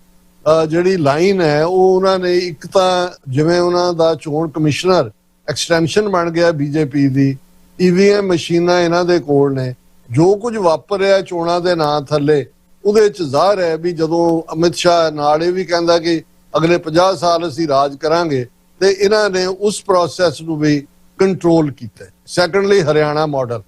ਹੁਣ ਇਸ ਗੱਲ ਵੱਲ ਧਿਆਨ ਦਈਏ ਕਿ ਮੰਗ ਪੰਜਾਬੀ ਸੂਬੇ ਦੀ ਸੀ, ਉਸ ਪੰਜਾਬ ਦੇ ਵਿੱਚ ਜ਼ਾਹਰ ਹੈ ਹਰਿਆਣੇ ਦੇ ਜਿਹੜੇ ਨੇ ਉਹ ਜਾਟ ਬੈਲਟ ਵੀ ਜਿਹੜੀ 1857 ਚ ਯੂਨਾਈਟਿਡ ਪ੍ਰੋਵਿੰਸਸ ਚੋਂ ਕੱਟ ਕੇ ਐਜ਼ ਏ ਪਨਿਸ਼ਮੈਂਟ 1857 ਦੇ ਗਦਰ ਲਈ ਇਹਨਾਂ ਨੇ ਪੰਜਾਬ ਨਾਲ ਜੋੜੀ ਸੀ। ਉਹਨਾਂ ਨੂੰ ਵੀ ਉਹ ਸਿੱਖਾਂ ਦੇ ਨਾਲ ਮਿਲਦੇ ਗਿਲਦੇ ਵੀ ਸੀ। ਚੌਧਰੀ ਦੇਵੀ ਲਾਲ ਉਹਨਾਂ ਚੋਂ ਇੱਕ ਵੱਡਾ ਨਾਂ ਸੀ, ਹੋਰ ਵੀ ਉਹਨਾਂ ਦੇ ਸੀ। ਪ੍ਰਤਾਪ ਸਿੰਘ ਕੈਰੋਂ ਡਿਵੈਲਪ ਵੀ ਉਹਨਾਂ ਨੂੰ ਕਰਦਾ ਸੀ। ਜੇ ਐਗਰੀਕਲਚਰ ਯੂਨੀਵਰਸਿਟੀ ਦਾ ਇੱਕ ਕੈਂਪਸ ਪਾਲਮਪੁਰ ਚ ਬਣਾਇਆ, ਇੱਕ ਹਿਸਾਰ ਦੇ ਵਿੱਚ ਵੀ ਬਣਾਇਆ, ਡਿਵੈਲਪਮੈਂਟ ਦੇ ਨਾਂ ਥੱਲੇ ਹੁੰਦਾ ਸੀ, ਲੇਕਿਨ ਬਹੁਤ ਪਛੜਿਆ ਇਲਾਕਾ ਸੀ। ਔਰ ਜਦੋਂ ਇਹਨਾਂ ਨੇ ਪੰਜਾਬ ਚੋਂ ਇਲਾਕੇ ਕੱਢਣ ਦਾ ਸੋਚਿਆ ਤੇ ਹਰਿਆਣੇ ਦਾ ਕਨਸੈਪਟ, ਉੱਥੇ ਤਾਂ ਕੋਈ ਮੂਵਮੈਂਟ ਨਹੀਂ ਸੀ ਚੱਲ ਰਹੀ ਵੀ ਹਰਿਆਣਾ ਬਣਾਉਣਾ ਹੈ। ਪਰ ਕਟਿੰਗ ਦਾ ਸਟੋਰੀ ਸ਼ਾਰਟ, ਜਦੋਂ ਹਰਿਆਣਾ ਬਣਿਆ, ਇਹ ਗੱਲ ਜਿਹੜੀ ਹੈ ਇਹ ਅਨਰਿਟਨ ਤੌਰ ਤੇ ਕਹੀ ਜਾਂਦੀ ਸੀ ਕਿ ਵੀ ਜਿਹੜਾ ਜਾਟਾਂ ਨੂੰ ਡਿਵਾਈਡ ਕੀਤਾ ਹੋਇਆ, ਕਿਤੇ ਕੋਈ ਰਾਜਸਥਾਨ 'ਚ ਫਸਿਆ, ਕੋਈ ਵੈਸਟਰਨ ਯੂਪੀ 'ਚ ਫਸਿਆ, ਇਹ ਜਾਟ ਲੈਂਡ ਬਣ ਗਿਆ ਔਰ ਹਰਿਆਣੇ ਦੇ ਵਿੱਚ ਜਿਹੜੀ ਹੈ ਜਾਟ ਰੂਲ ਦਾ ਥਾਂ। ਔਰ ਇਹਦੇ 'ਚ ਕੋਈ ਸ਼ੱਕ ਨਹੀਂ ਹੈ ਕਿ ਬਾਰਿੰਗ 1 ਔਰ 2 ਚੌਧਰੀ ਬੰਸੀ ਲਾਲ, ਚੌਧਰੀ ਦੇਵੀ ਲਾਲ ਤੋਂ ਲੈ ਕੇ ਚੁਟਾਲਿਆਂ ਤੱਕ ਜਿਹੜੇ ਨੇ ਜਾਟ ਰਹੇ। ਅੱਜ ਤੁਸੀਂ ਦੇਖੋਗੇ ਜੇ ਹਰਿਆਣੇ ਦੇ ਜਾਟ ਰਿਜ਼ਰਵੇਸ਼ਨ ਦੇ ਲਈ ਮਜਬੂਰ ਹੁੰਦੇ ਨੇ ਮੰਗਣ ਦੇ ਲਈ, ਔਰ ਤੁਹਾਨੂੰ ਪਾਵਰ ਸਟਰਕਚਰ ਦੇ ਨੇੜੇ ਤੇੜੇ ਕਿਤੇ ਜਾਟ ਨਜ਼ਰ ਨਹੀਂ ਆਉਂਦਾ, ਕਿਉਂਕਿ ਉਹਨਾਂ ਨੇ 35 ਪਲੱਸ ਕੇ ਜਿਹੜੇ ਦੂਜੇ ਫਿਰਕੇ ਨੇ ਉਹਨਾਂ ਨੂੰ ਤੁਸੀਂ ਖੜਾ ਕਰੋ, ਔਰ ਜਾਟ ਜਿਹੜੇ 30-32% ਹੋਣਗੇ ਹਰਿਆਣੇ ਦੇ, ਉਹ ਬਿਲਕੁਲ ਸਾਈਡ ਲਾਈਨ ਕਰ ਦਿੱਤੇ ਨੇ। ਹੁਣ ਪੰਜਾਬ ਦੇ ਕੰਟੈਕਸਟ ਦੇ ਵਿੱਚ ਮੈਂ ਨਿਟੀ ਗ੍ਰਿਟੀ ਚ ਨਹੀਂ ਜਾਣਾ ਚਾਹਾਂਗਾ ਕਿ ਕਾਸਟ ਬੇਸਡ ਉੱਥੇ ਡਿਵੀਜ਼ਨ ਜਾਂ, ਪਰ ਇੱਕ ਗੱਲ ਦਿੱਲੀ ਦੇ ਹਾਕਮਾਂ ਨੂੰ ਕਲੀਅਰ ਹੈ ਕਿ ਜਿਹੜੀ ਪੰਜਾਬ ਦੀ ਕਿਰਸਾਨੀ ਹੈ, ਖੇਤੀਬਾੜੀ ਕਰਨ ਵਾਲੇ ਨੇ, ਜਿਨ੍ਹਾਂ ਜ਼ਾਹਰ ਹੈ 90% ਤੋਂ ਜ਼ਿਆਦਾ ਸਿੱਖ ਨੇ, ਪੇਂਡੂ ਬੈਕਗ੍ਰਾਉਂਡ ਹੈ ਜਾਂ ਦੂਜੇ, ਉਹ ਵੱਡਾ ਚੈਲੰਜ ਨੇ। ਸੋ ਤੁਸੀਂ ਦੇਖੋਗੇ ਕਿ ਪੰਜਾਬ 'ਚ ਉਹਨਾਂ ਨੇ ਦੂਸਰੇ ਫਿਰਕਿਆਂ ਨੂੰ ਜੋ ਉਹ ਹਰਿਆਣਾ ਮਾਡਲ ਲਾਉਣਾ ਚਾਹੁੰਦੇ ਨੇ, ਕਿਉਂਕਿ ਉਹਨਾਂ ਨੂੰ ਪਤਾ ਹੈ ਵੀ ਪੰਜਾਬ ਦੇ ਜਿਹੜੇ 30-32% ਜਿਹੜੇ ਨੇ ਕਿਸਾਨ ਖੇਤੀਬਾੜੀ ਔਰ ਸਿੱਖੀ ਬੇਸ ਵਾਲੇ, ਉਹ ਹੀ ਅੜਦੇ ਨੇ, ਉਹੀ ਲੜਦੇ ਨੇ। ਉਹਨਾਂ ਨੇ ਪਾਸ ਚੈਲੰਜ ਕੀਤਾ ਔਰ ਪੰਜਾਬ ਦੇ ਵਿੱਚ ਆਲਮੋਸਟ 34% ਦੇ ਕਰੀਬ ਇੱਕ ਵੱਡੀ ਕਨਸਟੀਚੁਐਂਸੀ ਜਿਹੜੀ ਦਲਿਤ ਕਨਸਟੀਚੁਐਂਸੀ ਹੈ, ਜਿਹਦਾ ਇੱਕ ਤਬਕਾ ਬਹੁਤ ਜ਼ਿਆਦਾ ਇਹਨਾਂ ਨੇ ਹੌਸਟਾਈਲ ਕੀਤਾ ਹੈ। ਔਰ ਜੇ ਤੁਸੀਂ ਦੇਖੋ ਕਿ ਇਹਨਾਂ ਨੇ ਖਾਸ ਤੌਰ ਤੇ ਦੁਆਬੇ ਦੇ ਵਿੱਚ ਰਾਪੁਰ ਬੱਲਾਂ ਦੇ ਡੇਰਿਆਂ ਨੂੰ ਸਟਰੈਂਥਨ ਕਰਨਾ, ਜਾਂ ਦੂਸਰਾ ਮੈਂ ਕੱਲ ਹੀ ਕਿਤੇ ਦੇਖ ਰਿਹਾ ਸੀ ਕਿ ਵੀ ਅਨੰਦਪੁਰ ਸਾਹਿਬ ਨੂੰ ਜ਼ਿਲ੍ਹਾ ਬਣਾਉਣ ਦਾ ਵੀ ਫੈਸਲਾ ਪੰਜਾਬ ਸਰਕਾਰ ਦੇ ਸਰਕਲ 'ਚ ਕਿਤੇ ਨਾ ਕਿਤੇ ਚੱਲ ਰਿਹਾ ਸੀ, ਲੇਕਿਨ ਹੁਸ਼ਿਆਰਪੁਰ ਚੋਂ ਇਲਾਕੇ ਲਾਉਣੇ ਸੀ ਔਰ ਉਹਨਾਂ ਦਾ ਜਿਹੜਾ ਵੱਡਾ ਇੱਕ ਦਲਿਤ ਵਰਗ ਦਾ ਜਿਹੜਾ ਇੱਕ ਪ੍ਰੈਸ਼ਰ ਗਰੁੱਪ ਹੈ, ਉਹਨਾਂ ਨੇ ਰੈਜ਼ਿਸਟ ਕੀਤਾ। ਸੋ ਮੈਨੂੰ ਇਹ ਲੱਗਦਾ ਹੈ ਕਿ ਵੀ ਔਰ ਜੇ ਤੁਸੀਂ ਰਾਪੁਰ ਬੱਲਾਂ ਵਾਲਿਆਂ ਦਾ ਰੋਲ ਗੁਰੂ ਗ੍ਰੰਥ ਸਾਹਿਬ ਦੇ ਬਰਾਬਰ ਅੰਮ੍ਰਿਤ ਬਾਣੀ ਨੂੰ ਪ੍ਰਮੋਟ ਕਰਨਾ, ਔਰ ਪੰਜਾਬ ਦੇ ਵਿੱਚ ਸੋ ਕਾਲਡ ਸ਼ਿਵ ਸੈਨਾ ਜਾਂ ਦੂਜੇ ਤੀਜੇ ਜਿਨ੍ਹਾਂ ਦਾ ਗਰਾਊਂਡ ਦੇ ਉੱਤੇ ਕੋਈ ਵਜੂਦ ਨਹੀਂ ਹੈ, ਲੇਕਿਨ ਉਹਨਾਂ ਨੂੰ ਅਲਾਈਵ ਰੱਖਣਾ। ਸੋ ਮੈਨੂੰ ਇਹ ਲੱਗਦਾ ਹੈ ਵੀ ਪੰਜਾਬ ਦੇ ਵਿੱਚ ਇੱਕ ਪਾਸੇ ਤਾਂ ਰੇ ਆਫ ਹੋਪ ਹੈ, ਜਿਵੇਂ ਕਿਸਾਨੀ ਮੂਵਮੈਂਟ ਸਾਡੀ ਰੇ ਆਫ ਹੋਪ ਸੀ। ਦੀਪ ਸਿੱਧੂ ਉਸ ਨੇ ਪੰਜਾਬ ਦੇ ਵਿੱਚ ਜਵਾਨੀ ਨੂੰ ਕੀਲਿਆ, ਨੌਜਵਾਨੀ ਅੱਗੇ ਆਈ। ਅੰਮ੍ਰਿਤਪਾਲ ਸਿੰਘ ਉਹਦੀ ਕੰਟੀਨਿਊਟੀ, ਪੰਜਾਬ ਯੂਨੀਵਰਸਿਟੀ ਦੀ ਇਸ ਐਜੀਟੇਸ਼ਨ ਨੇ, ਜਿੱਥੇ ਸਾਡੀਆਂ ਬੱਚੀਆਂ ਜਿਹੜੀਆਂ ਨੇ ਉਹ ਵੀ ਉਹ ਡਿਫਾਈਂਸ ਦਿੰਦੀਆਂ ਨੇ। ਔਰ ਜਿਵੇਂ ਜਿਹੜੀ ਅਪਰੋਚ ਲਈ ਹੈ, ਮੈਂ ਐਪਰੀਸ਼ੀਏਟ ਕਰਦਾ। ਹਾਲਾਂ ਅਸੀਂ ਤਾਂ ਇਸ ਸਿੱਟੇ ਤੇ ਪਹੁੰਚੇ ਹੋਏ ਹਾਂ ਕਿ ਖਾਲਿਸਤਾਨ ਤੋਂ ਬਿਨਾਂ ਸਿੱਖਾਂ ਦਾ ਕੋਈ ਮਸਲਾ ਹੱਲ ਨਹੀਂ ਹੋਣਾ, ਲੇਕਿਨ ਮੈਂ ਐਪਰੀਸ਼ੀਏਟ ਕਰਦਾ ਕਿ ਜਿਸ ਅੰਦਾਜ਼ ਦੇ ਵਿੱਚ ਪੰਜਾਬ ਯੂਨੀਵਰਸਿਟੀ ਦੇ ਸਟੂਡੈਂਟਸ ਨੇ ਇਸ ਡਿਮਾਂਡ ਨੂੰ ਫਿਰਕੂ ਰੰਗਤ ਜਿਹੜਾ ਹਕੂਮਤ ਦੇਣਾ ਚਾਹੁੰਦੀ ਸੀ ਜਾਂ ਅਜੇ ਵੀ ਦੇਣ ਦੀ ਕੋਸ਼ਿਸ਼ ਕਰਦੀ, ਉਹ ਨਹੀਂ ਦੇਣ ਦਿੱਤੀ। ਜਿਹਦੇ ਥੱਲੇ ਉਹਨਾਂ ਨੇ ਜਿਹੜਾ 10 ਨਵੰਬਰ ਦਾ ਇਕੱਠ ਸੀ, ਜਿਸ ਦੇ ਵਿੱਚ 90 ਸਾਲ ਦੀਆਂ ਮਾਤਾਵਾਂ ਤੇ ਬਜ਼ੁਰਗਾਂ ਤੋਂ ਲੈ ਕੇ ਜਿਹੜੇ ਯੂਨੀਵਰਸਿਟੀ 'ਚ ਪੜ੍ਹੇ ਹੋਏ ਸੀ, ਯੰਗ ਜਿਹੜੇ ਨੇ, ਔਰ ਉਹਨਾਂ 'ਚ ਹਿਮਾਚਲ ਔਰ ਹਰਿਆਣੇ ਦੇ ਸਟੂਡੈਂਟ ਵੀ ਨਾਲ ਆ ਕੇ ਬੈਠੇ ਨੇ। ਔਰ ਉਸ ਸਾਰੀ ਡਿਫਾਈਂਸ ਔਰ ਬੜੀ ਕਲੈਰਿਟੀ ਦੇ ਨਾਲ ਗੱਲ ਹਕੂਮਤ ਦੀਆਂ ਸਾਰੀਆਂ ਚਾਲਾਂ ਜਿਹੜੀਆਂ ਪੰਜਾਬ ਯੂਨੀਵਰਸਿਟੀ ਦੇ ਵੀਸੀ ਰਾਹੀਂ ਜਾਂ ਦੂਜੇ ਉਹਨਾਂ ਨੂੰ ਐਕਸਪੋਜ਼ ਕਰਨਾ। ਸੋ ਇਹ ਰੇ ਆਫ ਹੋਪ ਨੇ। ਪਰ ਮੈਂ ਸਮਝਦਾ ਹਾਂ ਵੀ ਜੇ ਅਸੀਂ ਪਾਸਟ ਦੇ ਵਿੱਚ ਵੀ ਦੇਖੀਏ ਕਿ ਹਕੂਮਤਾਂ ਦੇ ਕੋਲ ਬਹੁਤ ਸਾਧਨ ਹੁੰਦੇ ਨੇ, ਕਿਸ ਨੂੰ ਕਿੱਥੇ ਵਾਇਲੈਂਟ ਕਰਨਾ ਹੈ, ਕਿਸ ਕਰਾਊਡ ਨੂੰ। ਜ਼ਰੂਰੀ ਨਹੀਂ ਹੁੰਦਾ ਵੀ ਉਹ ਐਗਜ਼ਿਸਟਿੰਗ ਕਰਾਊਡ ਵਾਇਲੈਂਟ ਹੁੰਦੀ ਹੈ, ਉਹਨਾਂ ਨੇ ਬੰਦੇ ਰੱਖੇ ਹੁੰਦੇ ਨੇ। ਭਾਈ ਅੰਮ੍ਰਿਤਪਾਲ ਸਿੰਘ ਵਾਲੀ ਪੂਰੀ ਮੂਵ ਖਾਲਸਾ ਵਹੀਰ, ਇੱਕ ਸਟੇਜ ਤੇ ਲੱਗਦਾ ਸੀ ਵੀ ਪੰਜਾਬ ਜਿਵੇਂ ਨਸ਼ੇ ਛੱਡਣ ਵੱਲ ਜਾ ਰਿਹਾ ਹੈ, ਪੰਜਾਬ 'ਚ ਇੱਕ ਉਭਾਰ ਹੈ, ਔਰ ਕਿਵੇਂ ਉਸ ਸਾਰੇ ਨੂੰ ਇਹਨਾਂ ਨੇ ਸਬਡਿਊ ਕੀਤਾ। ਸੋ ਆਈ ਕੈਨ ਹੋਪ ਕਿ ਬਈ ਇਸ ਪੀਰੀਅਡ ਦੇ ਵਿੱਚ ਹੁਣ ਤੁਸੀਂ ਤਰਨਤਾਰਨ ਬਾਈ ਇਲੈਕਸ਼ਨ ਜੇ ਉਹਨੂੰ ਇੱਕ ਲਿਟਮਸ ਟੈਸਟ ਦੇਖਣਾ ਹੋਏ, ਏਜੰਸੀਆਂ ਨੇ ਇਸ ਗੱਲ ਨੂੰ ਯਕੀਨੀ ਬਣਾਇਆ ਕਿ ਭਾਈ ਸੰਦੀਪ ਸਿੰਘ ਦਾ ਭਰਾ ਮਨਦੀਪ ਸਿੰਘ ਨਾ ਜਿੱਤੇ। ਉਹਦੇ ਲਈ ਜੇ ਬਾਦਲਾਂ ਨੂੰ ਨੰਬਰ 2 ਤੇ ਲਿਆਣਾ ਪਿਆ, ਬੀਜੇਪੀ ਤਾਂ 5000 ਦੇ ਨੇੜੇ ਤੇੜੇ ਐਂਡ ਹੋਈ। ਬੀਜੇਪੀ ਨੂੰ ਪਤਾ ਹੈ ਵੀ ਸਿੱਖਾਂ ਦੇ ਵਿੱਚ ਜੋ ਕੁਛ ਇਹਨਾਂ ਦੀਆਂ ਕਰਤੂਤਾਂ ਨੇ ਉਹਨੂੰ ਲੈ ਕੇ ਇਨਹੈਰੈਂਟ ਹੇਟਰੇਡ ਹੈ ਬੀਜੇਪੀ ਦੇ ਲਈ। ਲੇਕਿਨ ਇਹਦੇ ਬਾਵਜੂਦ ਜੇ ਤੁਸੀਂ ਦੇਖੋ ਵੀ ਪਗੜੀ ਤਾਰੀ ਕੈਪਟਨ ਅਮਰਿੰਦਰ ਵਰਗੇ ਲੋਕ, ਦੂਜੇ ਤੀਜੇ ਬਿਗ ਵਿਗਸ ਜਿਨ੍ਹਾਂ ਨੂੰ ਕਹਿੰਦੇ ਨੇ, ਉਹ ਜੁਆਇਨ ਕਰਦੇ ਨੇ ਤਾਂ ਉਹਨਾਂ ਦੇ ਕੋਲ ਉਹ ਇਨਕਮ ਟੈਕਸ ਤੋਂ ਲੈ ਕੇ ਔਰ ਜਿਹੜੀਆਂ ਮਰਜ਼ੀ ਫਾਈਲ ਜਿਹੜੀਆਂ ਨੇ ਇਹਨਾਂ ਦੀਆਂ ਕੱਢ ਲੈਣ, ਇਹਨਾਂ ਦੀ ਮਨੀ ਲਾਂਡਰਿੰਗ ਦੀ ਕੱਢ ਲੈਣ, ਸਵਿਸ ਬੈਂਕ ਅਕਾਊਂਟਾਂ ਦੀ ਕੱਢ ਲੈਣ। ਸੋ ਮੈਨੂੰ ਲੱਗਦਾ ਵੀ ਇਹ ਸਾਰੇ ਟੈਕਟਿਕ ਪੰਜਾਬ ਦੇ ਵਿੱਚ ਵਰਤੇ ਜਾ ਰਹੇ ਨੇ ਔਰ ਇਹ ਸ਼ਾਇਦ ਸਾਡੀ ਇੱਕ ਫੇਲਿਅਰ ਵੀ ਹੈ। ਮੈਂ ਸਮਝਦਾ ਵੀ ਅਸੀਂ ਬਹੁਤ ਵਾਰ ਫੋਰਸਾਈਟਡ ਲੋਕ ਨਹੀਂ ਹੈ। ਅਜੇ ਵੀ ਬਹੁਤ ਵੱਡਾ ਤਬਕਾ ਮੌਬ ਮੈਂਟੈਲਿਟੀ ਦਾ ਸ਼ਿਕਾਰ ਹੋ ਜਾਂਦਾ ਹੈ ਔਰ ਜਦੋਂ ਤੱਕ ਇੱਕ ਚਿੰਤਨ ਦੇ ਨਾਲ, ਇੱਕ ਕਲੈਰਿਟੀ ਦੇ ਨਾਲ ਸਾਨੂੰ ਪੰਜਾਬ ਦੀਆਂ ਧਿਰਾਂ ਨੂੰ, ਜਿਨ੍ਹਾਂ 'ਚ ਭਾਵੇਂ ਸਟੂਡੈਂਟਸ ਨੇ ਜਾਂ ਵਾਰਸ ਪੰਜਾਬ ਦੇ ਨੇ ਜਾਂ ਅਕਾਲੀ ਦਲ ਅੰਮ੍ਰਿਤਸਰ, ਦਲ ਖਾਲਸਾ, ਦੂਜੇ ਨੇ ਭਾਵੇਂ ਦਲ ਖਾਲਸਾ ਨੇ ਆਪਣਾ ਜਿਹੜਾ ਉਹ ਰੱਖਿਆ ਹੋਇਆ ਰਿਜ਼ੋਲਵ ਕਿ ਨੋ ਪਾਰਟਿਸਿਪੇਸ਼ਨ ਇਨ ਦਾ ਇਲੈਕਸ਼ਨ। ਪਰ ਮੈਨੂੰ ਇਹ ਲੱਗਦਾ ਵੀ ਮੈਂ ਦੀਪ ਸਿੱਧੂ ਦੇ ਇਸ ਜਿਹੜਾ ਕੋਟ ਦਾ ਕਾਇਲ ਹੈ ਕਿ ਸਾਨੂੰ ਕੋਈ ਫੀਲਡ ਖਾਲੀ ਨਹੀਂ ਛੱਡਣਾ ਚਾਹੀਦਾ। ਸਾਡਾ ਜਿਹੜਾ ਨੈਰੇਟਿਵ ਇਹੀ ਹੈ ਕਿ ਭਾਈ ਅਸੀਂ ਖਾਲਿਸਤਾਨ ਤੋਂ ਬਿਨਾਂ ਜਿਹੜਾ ਉਹ ਸਾਡੀ ਕੋਈ ਹੋਰ ਸੋਲੂਸ਼ਨ ਨਹੀਂ ਹੈ। ਪਰ ਹਰ ਗਿਵਨ ਸਿਚੁਏਸ਼ਨ ਦੇ ਵਿੱਚ ਅਜੇ ਕਿਉਂਕਿ ਸਾਲ ਦਾ ਪੀਰੀਅਡ ਵਿਚਾਲੇ ਹੈ ਔਰ ਇਹ ਸਾਰੇ ਪੀਰੀਅਡ 'ਚ ਅਗਲੇ 6 ਮਹੀਨੇ ਦੇ ਵਿੱਚ ਬਹੁਤ ਕੁਝ ਕਲੀਅਰ ਹੋਏਗਾ। ਸੋ ਸਾਨੂੰ ਅਜੇ ਤੱਕ ਇਹਨਾਂ ਦੇ ਪੈਰ ਪੰਜਾਬ 'ਚ ਨਹੀਂ ਲੱਗੇ, ਪਰ ਇਹ ਡੈਸਪਰੇਟ ਨੇ, ਇਹ ਕਿਸੇ ਐਕਸਟੈਂਟ ਤੱਕ ਵੀ ਜਾਣਗੇ। ਔਰ ਮੈਨੂੰ ਇਹ ਲੱਗਦਾ ਵੀ ਜਿਸ ਤੇਜ਼ੀ ਨਾਲ ਉਹਨਾਂ ਨੇ 131st ਅਮੈਂਡਮੈਂਟ ਲਿਆ ਕੇ ਈਵਨ ਚੰਡੀਗੜ੍ਹ ਦੇ ਉੱਤੇ ਉਹਨੂੰ ਪੌਂਡੇਚੇਰੀ ਔਰ ਦਿਓ ਦਮਨ ਨਾਲ ਜੋੜਨ ਦੀ ਕੋਸ਼ਿਸ਼ ਕੀਤੀ, ਜੇ ਇਹਨਾਂ ਨੂੰ ਜੰਮੂ ਕਸ਼ਮੀਰ ਵਾਂਗ ਪੰਜਾਬ ਨੂੰ ਯੂਨੀਅਨ ਟੈਰੀਟਰੀ ਵੀ ਬਣਾਉਣਾ ਪਿਆ ਤੇ ਇਹ ਉਸ ਹੱਦ ਤੱਕ ਵੀ ਜਾਣਗੇ। ਔਰ ਇਹ ਕਿਸੇ ਹਾਲਤ ਦੇ ਵਿੱਚ ਵੀ, ਕਿਉਂਕਿ ਪੰਜਾਬ ਦੇ ਸਿੱਖ ਨੇ ਡਿਫਾਈਂਸ ਦਿੱਤੀ ਹੈ, 3 ਖੇਤੀ ਕਾਨੂੰਨਾਂ ਦੇ ਥੱਲੇ ਡਿਫੀਟ ਦਿੱਤੀ ਹੈ। ਹੁਣ ਵੀ ਸੈਨੇਟ ਦੀ ਚੋਣ ਮੁੱਦਾ ਨਹੀਂ ਹੈ, ਉਹ ਅਲਟੀਮੇਟਲੀ ਇਹਨਾਂ ਨੇ ਮਜਬੂਰ ਹੋਣਾ। ਲੇਕਿਨ ਇਹ ਪ੍ਰਭਾਵ ਨਹੀਂ ਦੇਣਾ ਚਾਹੁੰਦੇ ਕਿ ਜੀ ਅਸੀਂ ਸਟੂਡੈਂਟਸ ਦੇ ਪ੍ਰੈਸ਼ਰ ਥੱਲੇ ਡੇਟਾ ਅਨਾਉਂਸ ਕੀਤੀਆਂ ਨੇ, ਡਰਾਮੇਬਾਜ਼ੀਆਂ ਕਰ ਰਹੇ ਨੇ, ਕੁਛ ਦਿਨ ਹੋਰ ਇੱਧਰ ਉੱਧਰ। ਔਰ ਇਸੇ ਪੀਰੀਅਡ 'ਚ ਉਹਨਾਂ ਨੇ ਨਵਾਂ ਇਸ਼ੂ ਲਿਆ ਕੇ ਜਿਹੜਾ ਸੰਵਿਧਾਨ ਸੰਸ਼ੋਧਨ ਦਾ ਖੜਾ ਕਰਤਾ ਹੈ ਤਾਂ ਕਿ ਅੱਧੇ ਕੁੱਧਰ ਦੌੜਨ, ਅੱਧੇ ਕੁੱਧਰ ਦੌੜਨ। ਇਸ ਗੱਲ ਦਾ ਧਿਆਨ ਰਹੇ ਕਿ 3500 ਸਾਲ ਰਿਗਵੇਦ ਪੁਰਾਣ ਹੈ, ਉਸ ਦੇ ਵਿੱਚ ਬੇਸ਼ੱਕ ਕਾਸਟ ਸਿਸਟਮ ਐਲੈਬੋਰੇਟਲੀ ਡਿਸਕਸ ਨਹੀਂ ਹੈ, ਉਸ ਦੇ ਵਿੱਚ ਕੋਈ ਸ਼ਿਵਜੀ, ਵਿਸ਼ਨੂੰ, ਬ੍ਰਹਮਾ, ਕੋਈ ਅਵਤਾਰਵਾਦ ਨਹੀਂ ਹੈ। ਪਰ ਉਹਦੇ 'ਚ ਇਹ ਮੈਂਸ਼ਨ ਹੈ ਰਿਗਵੇਦ ਦੇ ਸ਼ਲੋਕ ਦੇ ਵਿੱਚ, ਬ੍ਰਹਮਾ ਜਿਹਨੇ ਸ੍ਰਿਸ਼ਟੀ ਬਣਾਈ, ਉਹਦੇ ਮੂੰਹ 'ਚੋਂ ਬ੍ਰਾਹਮਣ ਨਿਕਲਿਆ, ਛਾਤੀ 'ਚੋਂ ਜਿਹੜਾ ਕਸ਼ਤਰੀ ਨਿਕਲਿਆ, ਢਿੱਡ 'ਚੋਂ ਵੈਸ਼ ਨਿਕਲਿਆ, ਪੈਰਾਂ 'ਚੋਂ ਸ਼ੂਦਰ ਨਿਕਲਿਆ। ਸੋ ਇਹ ਮੂੰਹ 'ਚੋਂ ਨਿਕਲਣ ਵਾਲਾ ਬ੍ਰਹਮਾ ਦੇ ਪੁੱਤਰ ਜਿਹੜੇ ਨੇ ਇਹ ਕਿਸੇ ਹੱਦ ਤੱਕ ਵੀ ਜਾ ਸਕਦੇ ਨੇ। ਇਹਨਾਂ ਪ੍ਰਥਾਏ ਗੁਰੂ ਨਾਨਕ ਪਾਤਸ਼ਾਹ ਦਾ ਫਰਮਾਨ ਹੈ, ਮੱਥੇ ਟਿੱਕਾ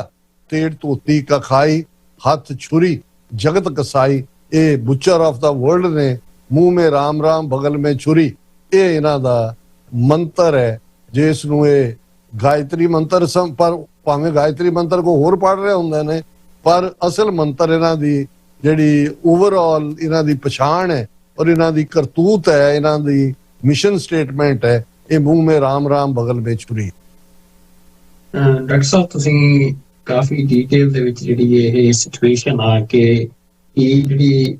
ਅਪਰੋਚ ਪੋਲੀਟੀਕਲ ਅਪਰੋਚ ਆ ਸਿੱਖਾਂ ਨੂੰ ਲੈਣੀ ਚਾਹੀਦੀ ਹੈ, ਉਹਦੇ ਤੇ ਚਾਨਣਾ ਪਾਇਆ।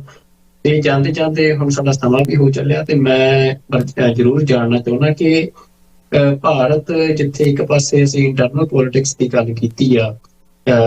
ਜਿਹੋ ਜਿਹੀ ਅਪਰੋਚ RSS BJP ਲੈ ਰਹੀ ਆ ਉਹ ਮਜ਼ਬੂਤ ਵੀ ਹੋ ਰਹੀ ਆ, ਪਰ ਕਾਫੀ ਕਮਜ਼ੋਰੀਆਂ ਹਜੇ ਵੀ ਨੇ ਜਿਨ੍ਹਾਂ ਨੂੰ ਯੂਜ਼ ਕਰਕੇ ਜਿਹੜੇ ਸੰਘਰਸ਼ੀ ਲੋਕ ਨੇ ਉਹ ਜਿੱਤਾਂ ਹਾਸਲ ਕਰ ਸਕਦੇ ਆ। ਪਰ ਇਸ ਤੋਂ ਇਲਾਵਾ ਜਿਹੜਾ ਇੰਡੀਆ ਜਿੱਥੇ ਇੱਕ ਵੱਡੀ ਕਮਜ਼ੋਰੀ ਜਿਹੜੀ ਇੰਡੀਆ ਦੀ ਆ ਉਹ ਨਜ਼ਰ ਆ ਰਹੀ ਆ, ਉਹ ਐਕਸਟਰਨਲ ਅਫੇਅਰਸ ਦੇ ਵਿੱਚ ਆ। ਇਹ ਅੱਜ ਤੁਸੀਂ ਡਾਲਰ ਦੀ ਗੱਲ ਕੀਤੀ ਕਿ ਡਾਲਰ ਦੇ ਮੁਕਾਬਲੇ ਜਿਹੜਾ ਰੁਪਈਆ ਆ ਉਹ ਬਿਲਕੁਲ ਮਰਨ ਕੰਢੇ ਪਹੁੰਚਿਆ ਹੋਇਆ, ਉਹਨੂੰ ਸਾਧ ਮੁੜ ਦੀ RBI ਕੋਸ਼ਿਸ਼ ਕਰ ਰਹੀ ਆ ਆਪਣੇ ਪੱਲਿਓਂ ਪੈਸੇ ਪਾ ਕੇ। ਤੇ ਦੂਜੇ ਪਾਸੇ ਜਿਹੜੇ ਦੋ ਵੱਡੀਆਂ ਤਾਕਤਾਂ ਚਾਈਨਾ ਤੇ ਅਮਰੀਕਾ, ਦੋਨਾਂ ਦੇ ਨਾਲ ਹੀ ਜਿਹੜੇ ਭਾਰਤ ਦੇ ਰਿਸ਼ਤੇ ਆ ਉਹ ਬਹੁਤ ਜ਼ਿਆਦਾ ਅਸੀਂ ਕਹਿ ਸਕਦੇ ਹਾਂ ਕਿ ਖਟਾਸ ਵਾਲੇ ਚੱਲ ਰਹੇ ਆ, ਬਲਕਿ ਇੱਕ ਤਰੀਕੇ ਦੇ ਨਾਲ ਹਮਲਾਵਰ ਜਿਹੜਾ ਰੁੱਖ ਆ ਉਹ ਇਹਨਾਂ ਦੋਨੇ ਤਾਕਤਾਂ ਦਾ ਭਾਰਤ ਦੇ ਖਿਲਾਫ ਨਜ਼ਰ ਆਉਂਦਾ। ਹੁਣ ਪਿਛਲੇ ਦਿਨੀ ਜਿਹੜਾ ਚਾਈਨਾ ਦੇ ਨਾਲ ਅਰੁਣਾਚਲ ਪ੍ਰਦੇਸ਼ ਨੂੰ ਲੈ ਕੇ ਜਿਹੜੀ ਘਟਨਾ ਵਾਪਰੀ ਆ ਕਿ ਜਿੱਥੇ ਇੱਕ ਅਰੁਣਾਚਲ ਪ੍ਰਦੇਸ਼ ਦੀ ਜਿਹੜੀ ਜੰਮੀ ਹੋਈ ਇੱਕ ਯਾਤਰੂ ਸੀ ਬੀਬੀ, ਜਿਹੜੀ ਕਿ ਇੰਗਲੈਂਡ ਤੋਂ ਜਾਪਾਨ ਜਾ ਰਹੀ ਸੀ, ਉਹਨੂੰ ਸ਼ੰਘਾਈ ਦੇ ਜਿਹੜੇ 에ਅਰਪੋਰਟ ਦੇ ਉੱਤੇ ਇਹ ਗੱਲ ਚਾਈਨਾ ਦੀਆਂ ਅਥਾਰਟੀਆਂ ਵੱਲੋਂ ਕਹੀ ਗਈ ਕਿ ਜੇ ਤੁਸੀਂ ਅਰੁਣਾਚਲ ਪ੍ਰਦੇਸ਼ ਦਾ ਤੁਹਾਡਾ ਜਨਮ ਆ ਤਾਂ ਤੁਹਾਡੇ ਕੋਲ ਜਿਹੜਾ ਪਾਸਪੋਰਟ ਆ, ਤੁਸੀਂ ਇੰਡੀਅਨ ਪਾਸਪੋਰਟ ਦੇ ਉੱਤੇ ਟਰੈਵਲ ਨਹੀਂ ਕਰ ਸਕਦੇ। ਤਾਂ ਇਹਦੇ ਤੇ ਭਾਰਤ ਦਾ ਵੀ ਪ੍ਰਤੀਕਰਮ ਆਇਆ, ਚਾਈਨਾ ਦਾ ਵੀ ਆਇਆ। ਤਾਂ ਜਿਹੜੀ ਭਾਰਤ ਦੀ ਇਹ ਸਥਿਤੀ ਆ ਐਕਸਟਰਨਲ ਅਫੇਅਰਸ ਨੂੰ ਲੈ ਕੇ, ਇਹਨੂੰ ਤੁਸੀਂ ਡਾਕਟਰ ਸਾਹਿਬ ਕਿਵੇਂ ਦੇਖ ਰਹੇ ਹੋ? ਤੇ ਮੈਂ ਚਾਹੁੰਦਾ ਕਿ ਸਮਾਂ ਥੋੜਾ ਆ, ਤੁਸੀਂ ਇਸ਼ਾਰਾ ਮਾਤਰ ਜੇ ਸਾਡੇ ਦਰਸ਼ਕਾਂ ਨੂੰ ਦੱਸ ਸਕੋ ਕਿ ਇਹ ਜਿਹੜੀ ਭਾਰਤ ਦੀ ਇੰਟਰਨਲ ਪੋਲਿਟਿਕਸ ਆ ਉਹਦੇ ਤੇ ਇਹਦਾ ਕਿਹੋ ਜਿਹਾ ਪ੍ਰਭਾਵ ਖਾਸ ਤੌਰ ਤੇ ਸਿੱਖਾਂ ਦੇ ਸੰਦਰਭ 'ਚ ਪੈ ਸਕਦਾ, ਜਿਹੜੇ ਅਮਰੀਕਾ ਤੇ ਚੀਨ ਦੇ ਨਾਲ ਖਾਸ ਤੌਰ ਤੇ ਭਾਰਤ ਦੇ ਰਿਸ਼ਤੇ ਅੱਜ ਕਿਸ ਮੋੜ 'ਚੋਂ ਲੰਘ ਰਹੇ ਆ? ਦੇਖੋ ਇਹ ਸਵਾਲ ਵੈਸੇ ਡੀਟੇਲ ਮੰਗਦਾ ਹੈ, ਕਿਉਂਕਿ ਇਸ ਗੱਲ ਦਾ ਧਿਆਨ ਰਹੇ ਜਿਵੇਂ ਜਿਹੜਾ ਸਿੱਖਾਂ ਨੇ ਬਾਰਡਰ ਅਫਗਾਨਿਸਤਾਨ ਦੇ ਨਾਲ ਡਰਾ ਕੀਤਾ ਸੀ, ਉਹਨਾਂ ਦੀ ਇੱਕ ਟੈਰੀਟਰੀ ਦੇ ਵੱਡੇ ਹਿੱਸੇ ਨੂੰ ਵਰਟੀਕਲੀ ਡਿਵਾਈਡ ਕਰਕੇ ਪਿਸ਼ਾਵਰ ਤੋਂ ਲੈ ਕੇ ਦਰਾ ਖੈਬਰ ਤੱਕ ਉਹੀ ਡਿਊਰੈਂਟ ਲਾਈਨ ਆਲਮੋਸਟ ਰਫਲੀ ਬਣਿਆ ਸੀ 1892-93 ਦੇ ਵਿੱਚ, ਜਿਸ ਨੂੰ ਅਫਗਾਨਿਸਤਾਨ ਦੇ ਕਿੰਗ ਤੋਂ ਲੈ ਕੇ ਅਜੋਕੇ ਰੂਲਰ ਤੱਕ ਮੰਨਦੇ ਨਹੀਂ ਕਿ ਜੀ ਇਹ ਆਰਟੀਫੀਸ਼ੀਅਲੀ ਡਰਾਨ ਹੈ। ਇਸੇ ਤਰ੍ਹਾਂ ਅੰਗਰੇਜ਼ਾਂ ਨੇ ਜਿਹੜਾ ਇਲਾਕਾ ਫਤਹ ਕੀਤਾ 1912 ਦੇ ਵਿੱਚ, ਉਹਨਾਂ ਨੇ ਮੈਕਮੋਹਨ ਲਾਈਨ ਦੇ ਥੱਲੇ ਜਿਹੜਾ ਬਾਰਡਰ ਡਰਾ ਕੀਤਾ ਚਾਈਨਾ ਦੇ ਨਾਲ, ਜਿਹੜਾ ਉਸ ਵੇਲੇ ਦੇ ਐਂਪਰਰ ਨੇ ਵੀ ਨਹੀਂ ਸੀ ਮੰਨਿਆ, ਵਨ ਸਾਈਡਡ ਸੀ। ਪਰ ਇਹ ਭਾਰਤ ਦਾ ਨਾਰਥ ਈਸਟ ਜਿਹੜਾ ਉਹ ਅਸਾਮ ਤੋਂ ਲੈ ਕੇ ਮਨੀਪੁਰ ਤੱਕ ਦੀ ਜੇ ਗੱਲ ਕਰੀਏ, ਔਰ ਉਹ ਸਾਰੇ ਦੇ ਵਿੱਚ ਵੀ ਜਿਹੜਾ ਜਿਹਨੂੰ ਇਹ ਕਹੋ ਕਿ ਝਗੜੇ ਦੀ ਜੜ ਇਹੀ ਹੈ, ਕਿਉਂਕਿ ਮੈਕਮੋਹਨ ਲਾਈਨ ਦੇ ਥੱਲੇ ਬ੍ਰਿਟਿਸ਼ ਸੀ ਔਰ ਬ੍ਰਿਟਿਸ਼ ਜਾਣ ਲੱਗੇ ਜਦੋਂ ਗਏ ਤੇ ਉਹੀ ਬਾਉਂਡਰੀ ਜਿਹੜੀ ਹੈ ਉਹ ਇੰਡੀਆ ਨੂੰ ਮਿਲ ਗਈ, ਜਿਹਨੂੰ ਚਾਈਨਾ ਨੇ ਕਦੇ ਐਕਸੈਪਟ ਨਹੀਂ ਕੀਤਾ। ਔਰ 1948 ਦੇ ਵਿੱਚ ਜਦੋਂ ਮਾਓ ਸੇ ਤੁੰਗ ਚੀਨ ਦੇ ਵਿੱਚ ਟੇਕ ਓਵਰ ਕਰਦੇ ਨੇ ਪਾਵਰ, ਚਿਆਂਗ ਕਾਈ ਸ਼ੇਕ ਆਪਣਾ ਸੌਦਾ ਚੁੱਕ ਚੱਕ ਕੇ ਫਾਰਮੂਸਾ ਪਹੁੰਚ ਜਾਂਦਾ, ਜਿਹਨੂੰ ਤਾਈਵਾਨ ਕਿਹਾ ਜਾਂਦਾ ਹੈ। ਔਰ ਇਹ ਉਸ ਦੀ ਕੋਰਟ ਹੈ ਮਾਓ ਸੇ ਤੁੰਗ ਦੀ। ਉਦੋਂ ਅਜੇ ਤਿੱਬਤ ਚੀਨ ਦਾ ਹਿੱਸਾ ਨਹੀਂ ਸੀ, ਤਿੱਬਤ ਇੱਕ ਬਫਰ ਵਾਂਗ ਸੀ। ਉਹਦਾ ਕਹਿਣਾ ਸੀ ਕਿ ਤਿੱਬਤ ਇੱਕ ਹਥੇਲੀ ਹੈ ਚੀਨ ਦੀ, ਔਰ ਉਸ ਹਥੇਲੀ ਦੀਆਂ 5 ਉਂਗਲਾਂ ਨੇ ਜਿਨ੍ਹਾਂ ਦੇ ਵਿੱਚ ਨੇਪਾਲ, ਸਿੱਕਮ, ਭੂਟਾਨ ਔਰ ਜਿਹਨੂੰ ਇਹ ਅਰੁਣਾਚਲ ਪ੍ਰਦੇਸ਼ ਕਹਿੰਦੇ ਨੇ, ਉਸ ਨੂੰ ਸਾਊਥ ਤਿੱਬਤ ਕਰਕੇ ਉਹਨਾਂ ਦਾ ਇਸ ਦੇ ਉੱਤੇ ਬਿਆਨੀਆਂ ਸੀ। ਔਰ ਜ਼ਾਹਰ ਹੈ ਸਿੱਕਮ ਇੰਡੀਆ ਨੇ ਅਨੈਕਸ ਕਰ ਲਿਆ, ਭੋਪਾਲ ਵੀ ਉਹਨਾਂ ਦੀ ਫੋਰਨ ਪਾਲਿਸੀ ਇਹੀ ਤੈਅ ਕਰਦੇ ਨੇ, ਨੇਪਾਲ ਚਾਈਨਾ ਦੇ ਆਰਬਿਟ ਦੇ ਵਿੱਚ ਹੈ। ਔਰ ਇਧਰੋਂ ਜਿਹਨੂੰ ਇਹ ਸਾਊਥ ਤਿੱਬਤ ਕਹਿੰਦੇ ਨੇ, ਉਸ ਨੂੰ ਚਾਈਨਾ ਨੇ ਜਦੋਂ ਗਲਵਾਨ ਵੈਲੀ ਵਾਲਾ ਉਹਨਾਂ ਨੇ ਜਿਹੜਾ ਉਹ 20 ਜੂਨ ਨੂੰ ਇਹਨਾਂ ਨੂੰ ਸਜ਼ਾ ਯਾਫਤਾ ਕੀਤਾ ਇੰਡੀਆ ਨੂੰ ਡਿਊਰਿੰਗ ਕੋਵਿਡ-19,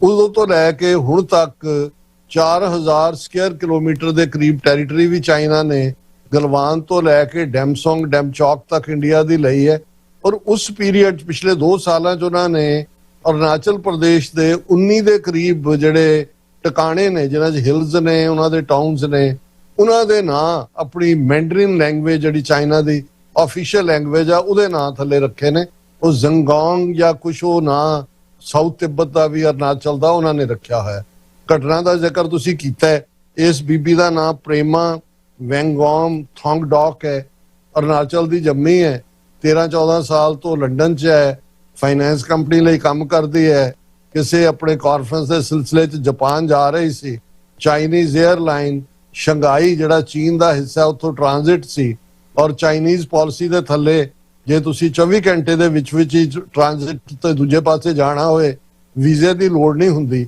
ਸੋ ਜਦੋਂ ਉਹ ਸ਼ੰਘਾਈ ਉਤਰੀ ਔਰ ਉਸਨੇ ਜਾਣਾ ਸੀ ਅੱਗੇ, ਉਹਨੂੰ ਰੋਕ ਲਿਆ ਗਿਆ। ਇੰਡੀਅਨ ਪਾਸਪੋਰਟ ਸੀ ਕਿਉਂਕਿ ਇੰਡੀਅਨ ਬੋਰਨ ਹੈ। ਔਰ ਉਹ ਸਾਰੀ ਕਹਾਣੀ ਜਿਹੜੀ ਉਹਨੇ ਬਾਅਦ ਦੇ ਵਿੱਚ ਇੰਡੀਅਨ ਕੌਂਸੂਲੇਟ ਰਾਹੀਂ ਆਪਣਾ ਰੂਟ ਕਲੀਅਰ ਕਰਵਾਇਆ। ਲੇਕਿਨ ਇੱਕ ਇੰਨਾ ਵੱਡਾ ਇਸ਼ੂ ਬਣਾ ਦਿੱਤਾ ਇੰਡੀਆ ਨੇ, ਇਹਨਾਂ ਨੇ ਡਿਮਾਰਸ਼ੇ ਦਿੱਤਾ ਚਾਈਨੀਜ਼ ਗਵਰਨਮੈਂਟ ਨੂੰ। ਔਰ ਕੱਲ ਜਿਹੜਾ ਚਾਈਨੀਜ਼ ਫੋਰਨ ਮਿਨਿਸਟਰੀ ਦੀ ਸਪੋਕਸਵੂਮਨ ਨੇ ਸ਼ੁਰੂ ਹੀ ਇੱਥੋਂ ਕੀਤਾ ਹੈ, ਉਹਨੇ ਕਿਹਾ ਕਿ ਵੀ ਇਹ ਜਿਹੜਾ ਸੋ ਕਾਲਡ ਅਰੁਣਾਚਲ ਔਰ ਉਹਨਾਂ ਨੇ ਆਪਣਾ ਜ਼ੰਗੌਕ ਕੇ ਜੋ ਵੀ ਉਹਨਾਂ ਦਾ ਨਾਂ ਹੈ, ਉਹਨਾਂ ਨੇ ਕਿਹਾ it is an inseparable part of China. ਇਹ ਸਾਡੀ ਨੀਅਤ ਪੂਰੀ ਪਾਲਿਸੀ ਹੈ। ਔਰ ਉਹਨਾਂ ਨੇ ਈਵਨ ਜਿਹੜਾ ਬਾਕੀ ਨੈਰੇਟਿਵ ਸੀ ਕਿ ਜੀ ਉਹਨੂੰ ਫੂਡ ਨਹੀਂ ਦਿੱਤਾ ਜਾਂ ਉਹਨੂੰ ਜਿਹੜਾ ਉਹ ਤਕਲੀਫ ਦਿੱਤੀ, ਉਹਨੂੰ ਵੀ ਉਹਨਾਂ ਨੇ ਡਿਨਾਈ ਕੀਤਾ।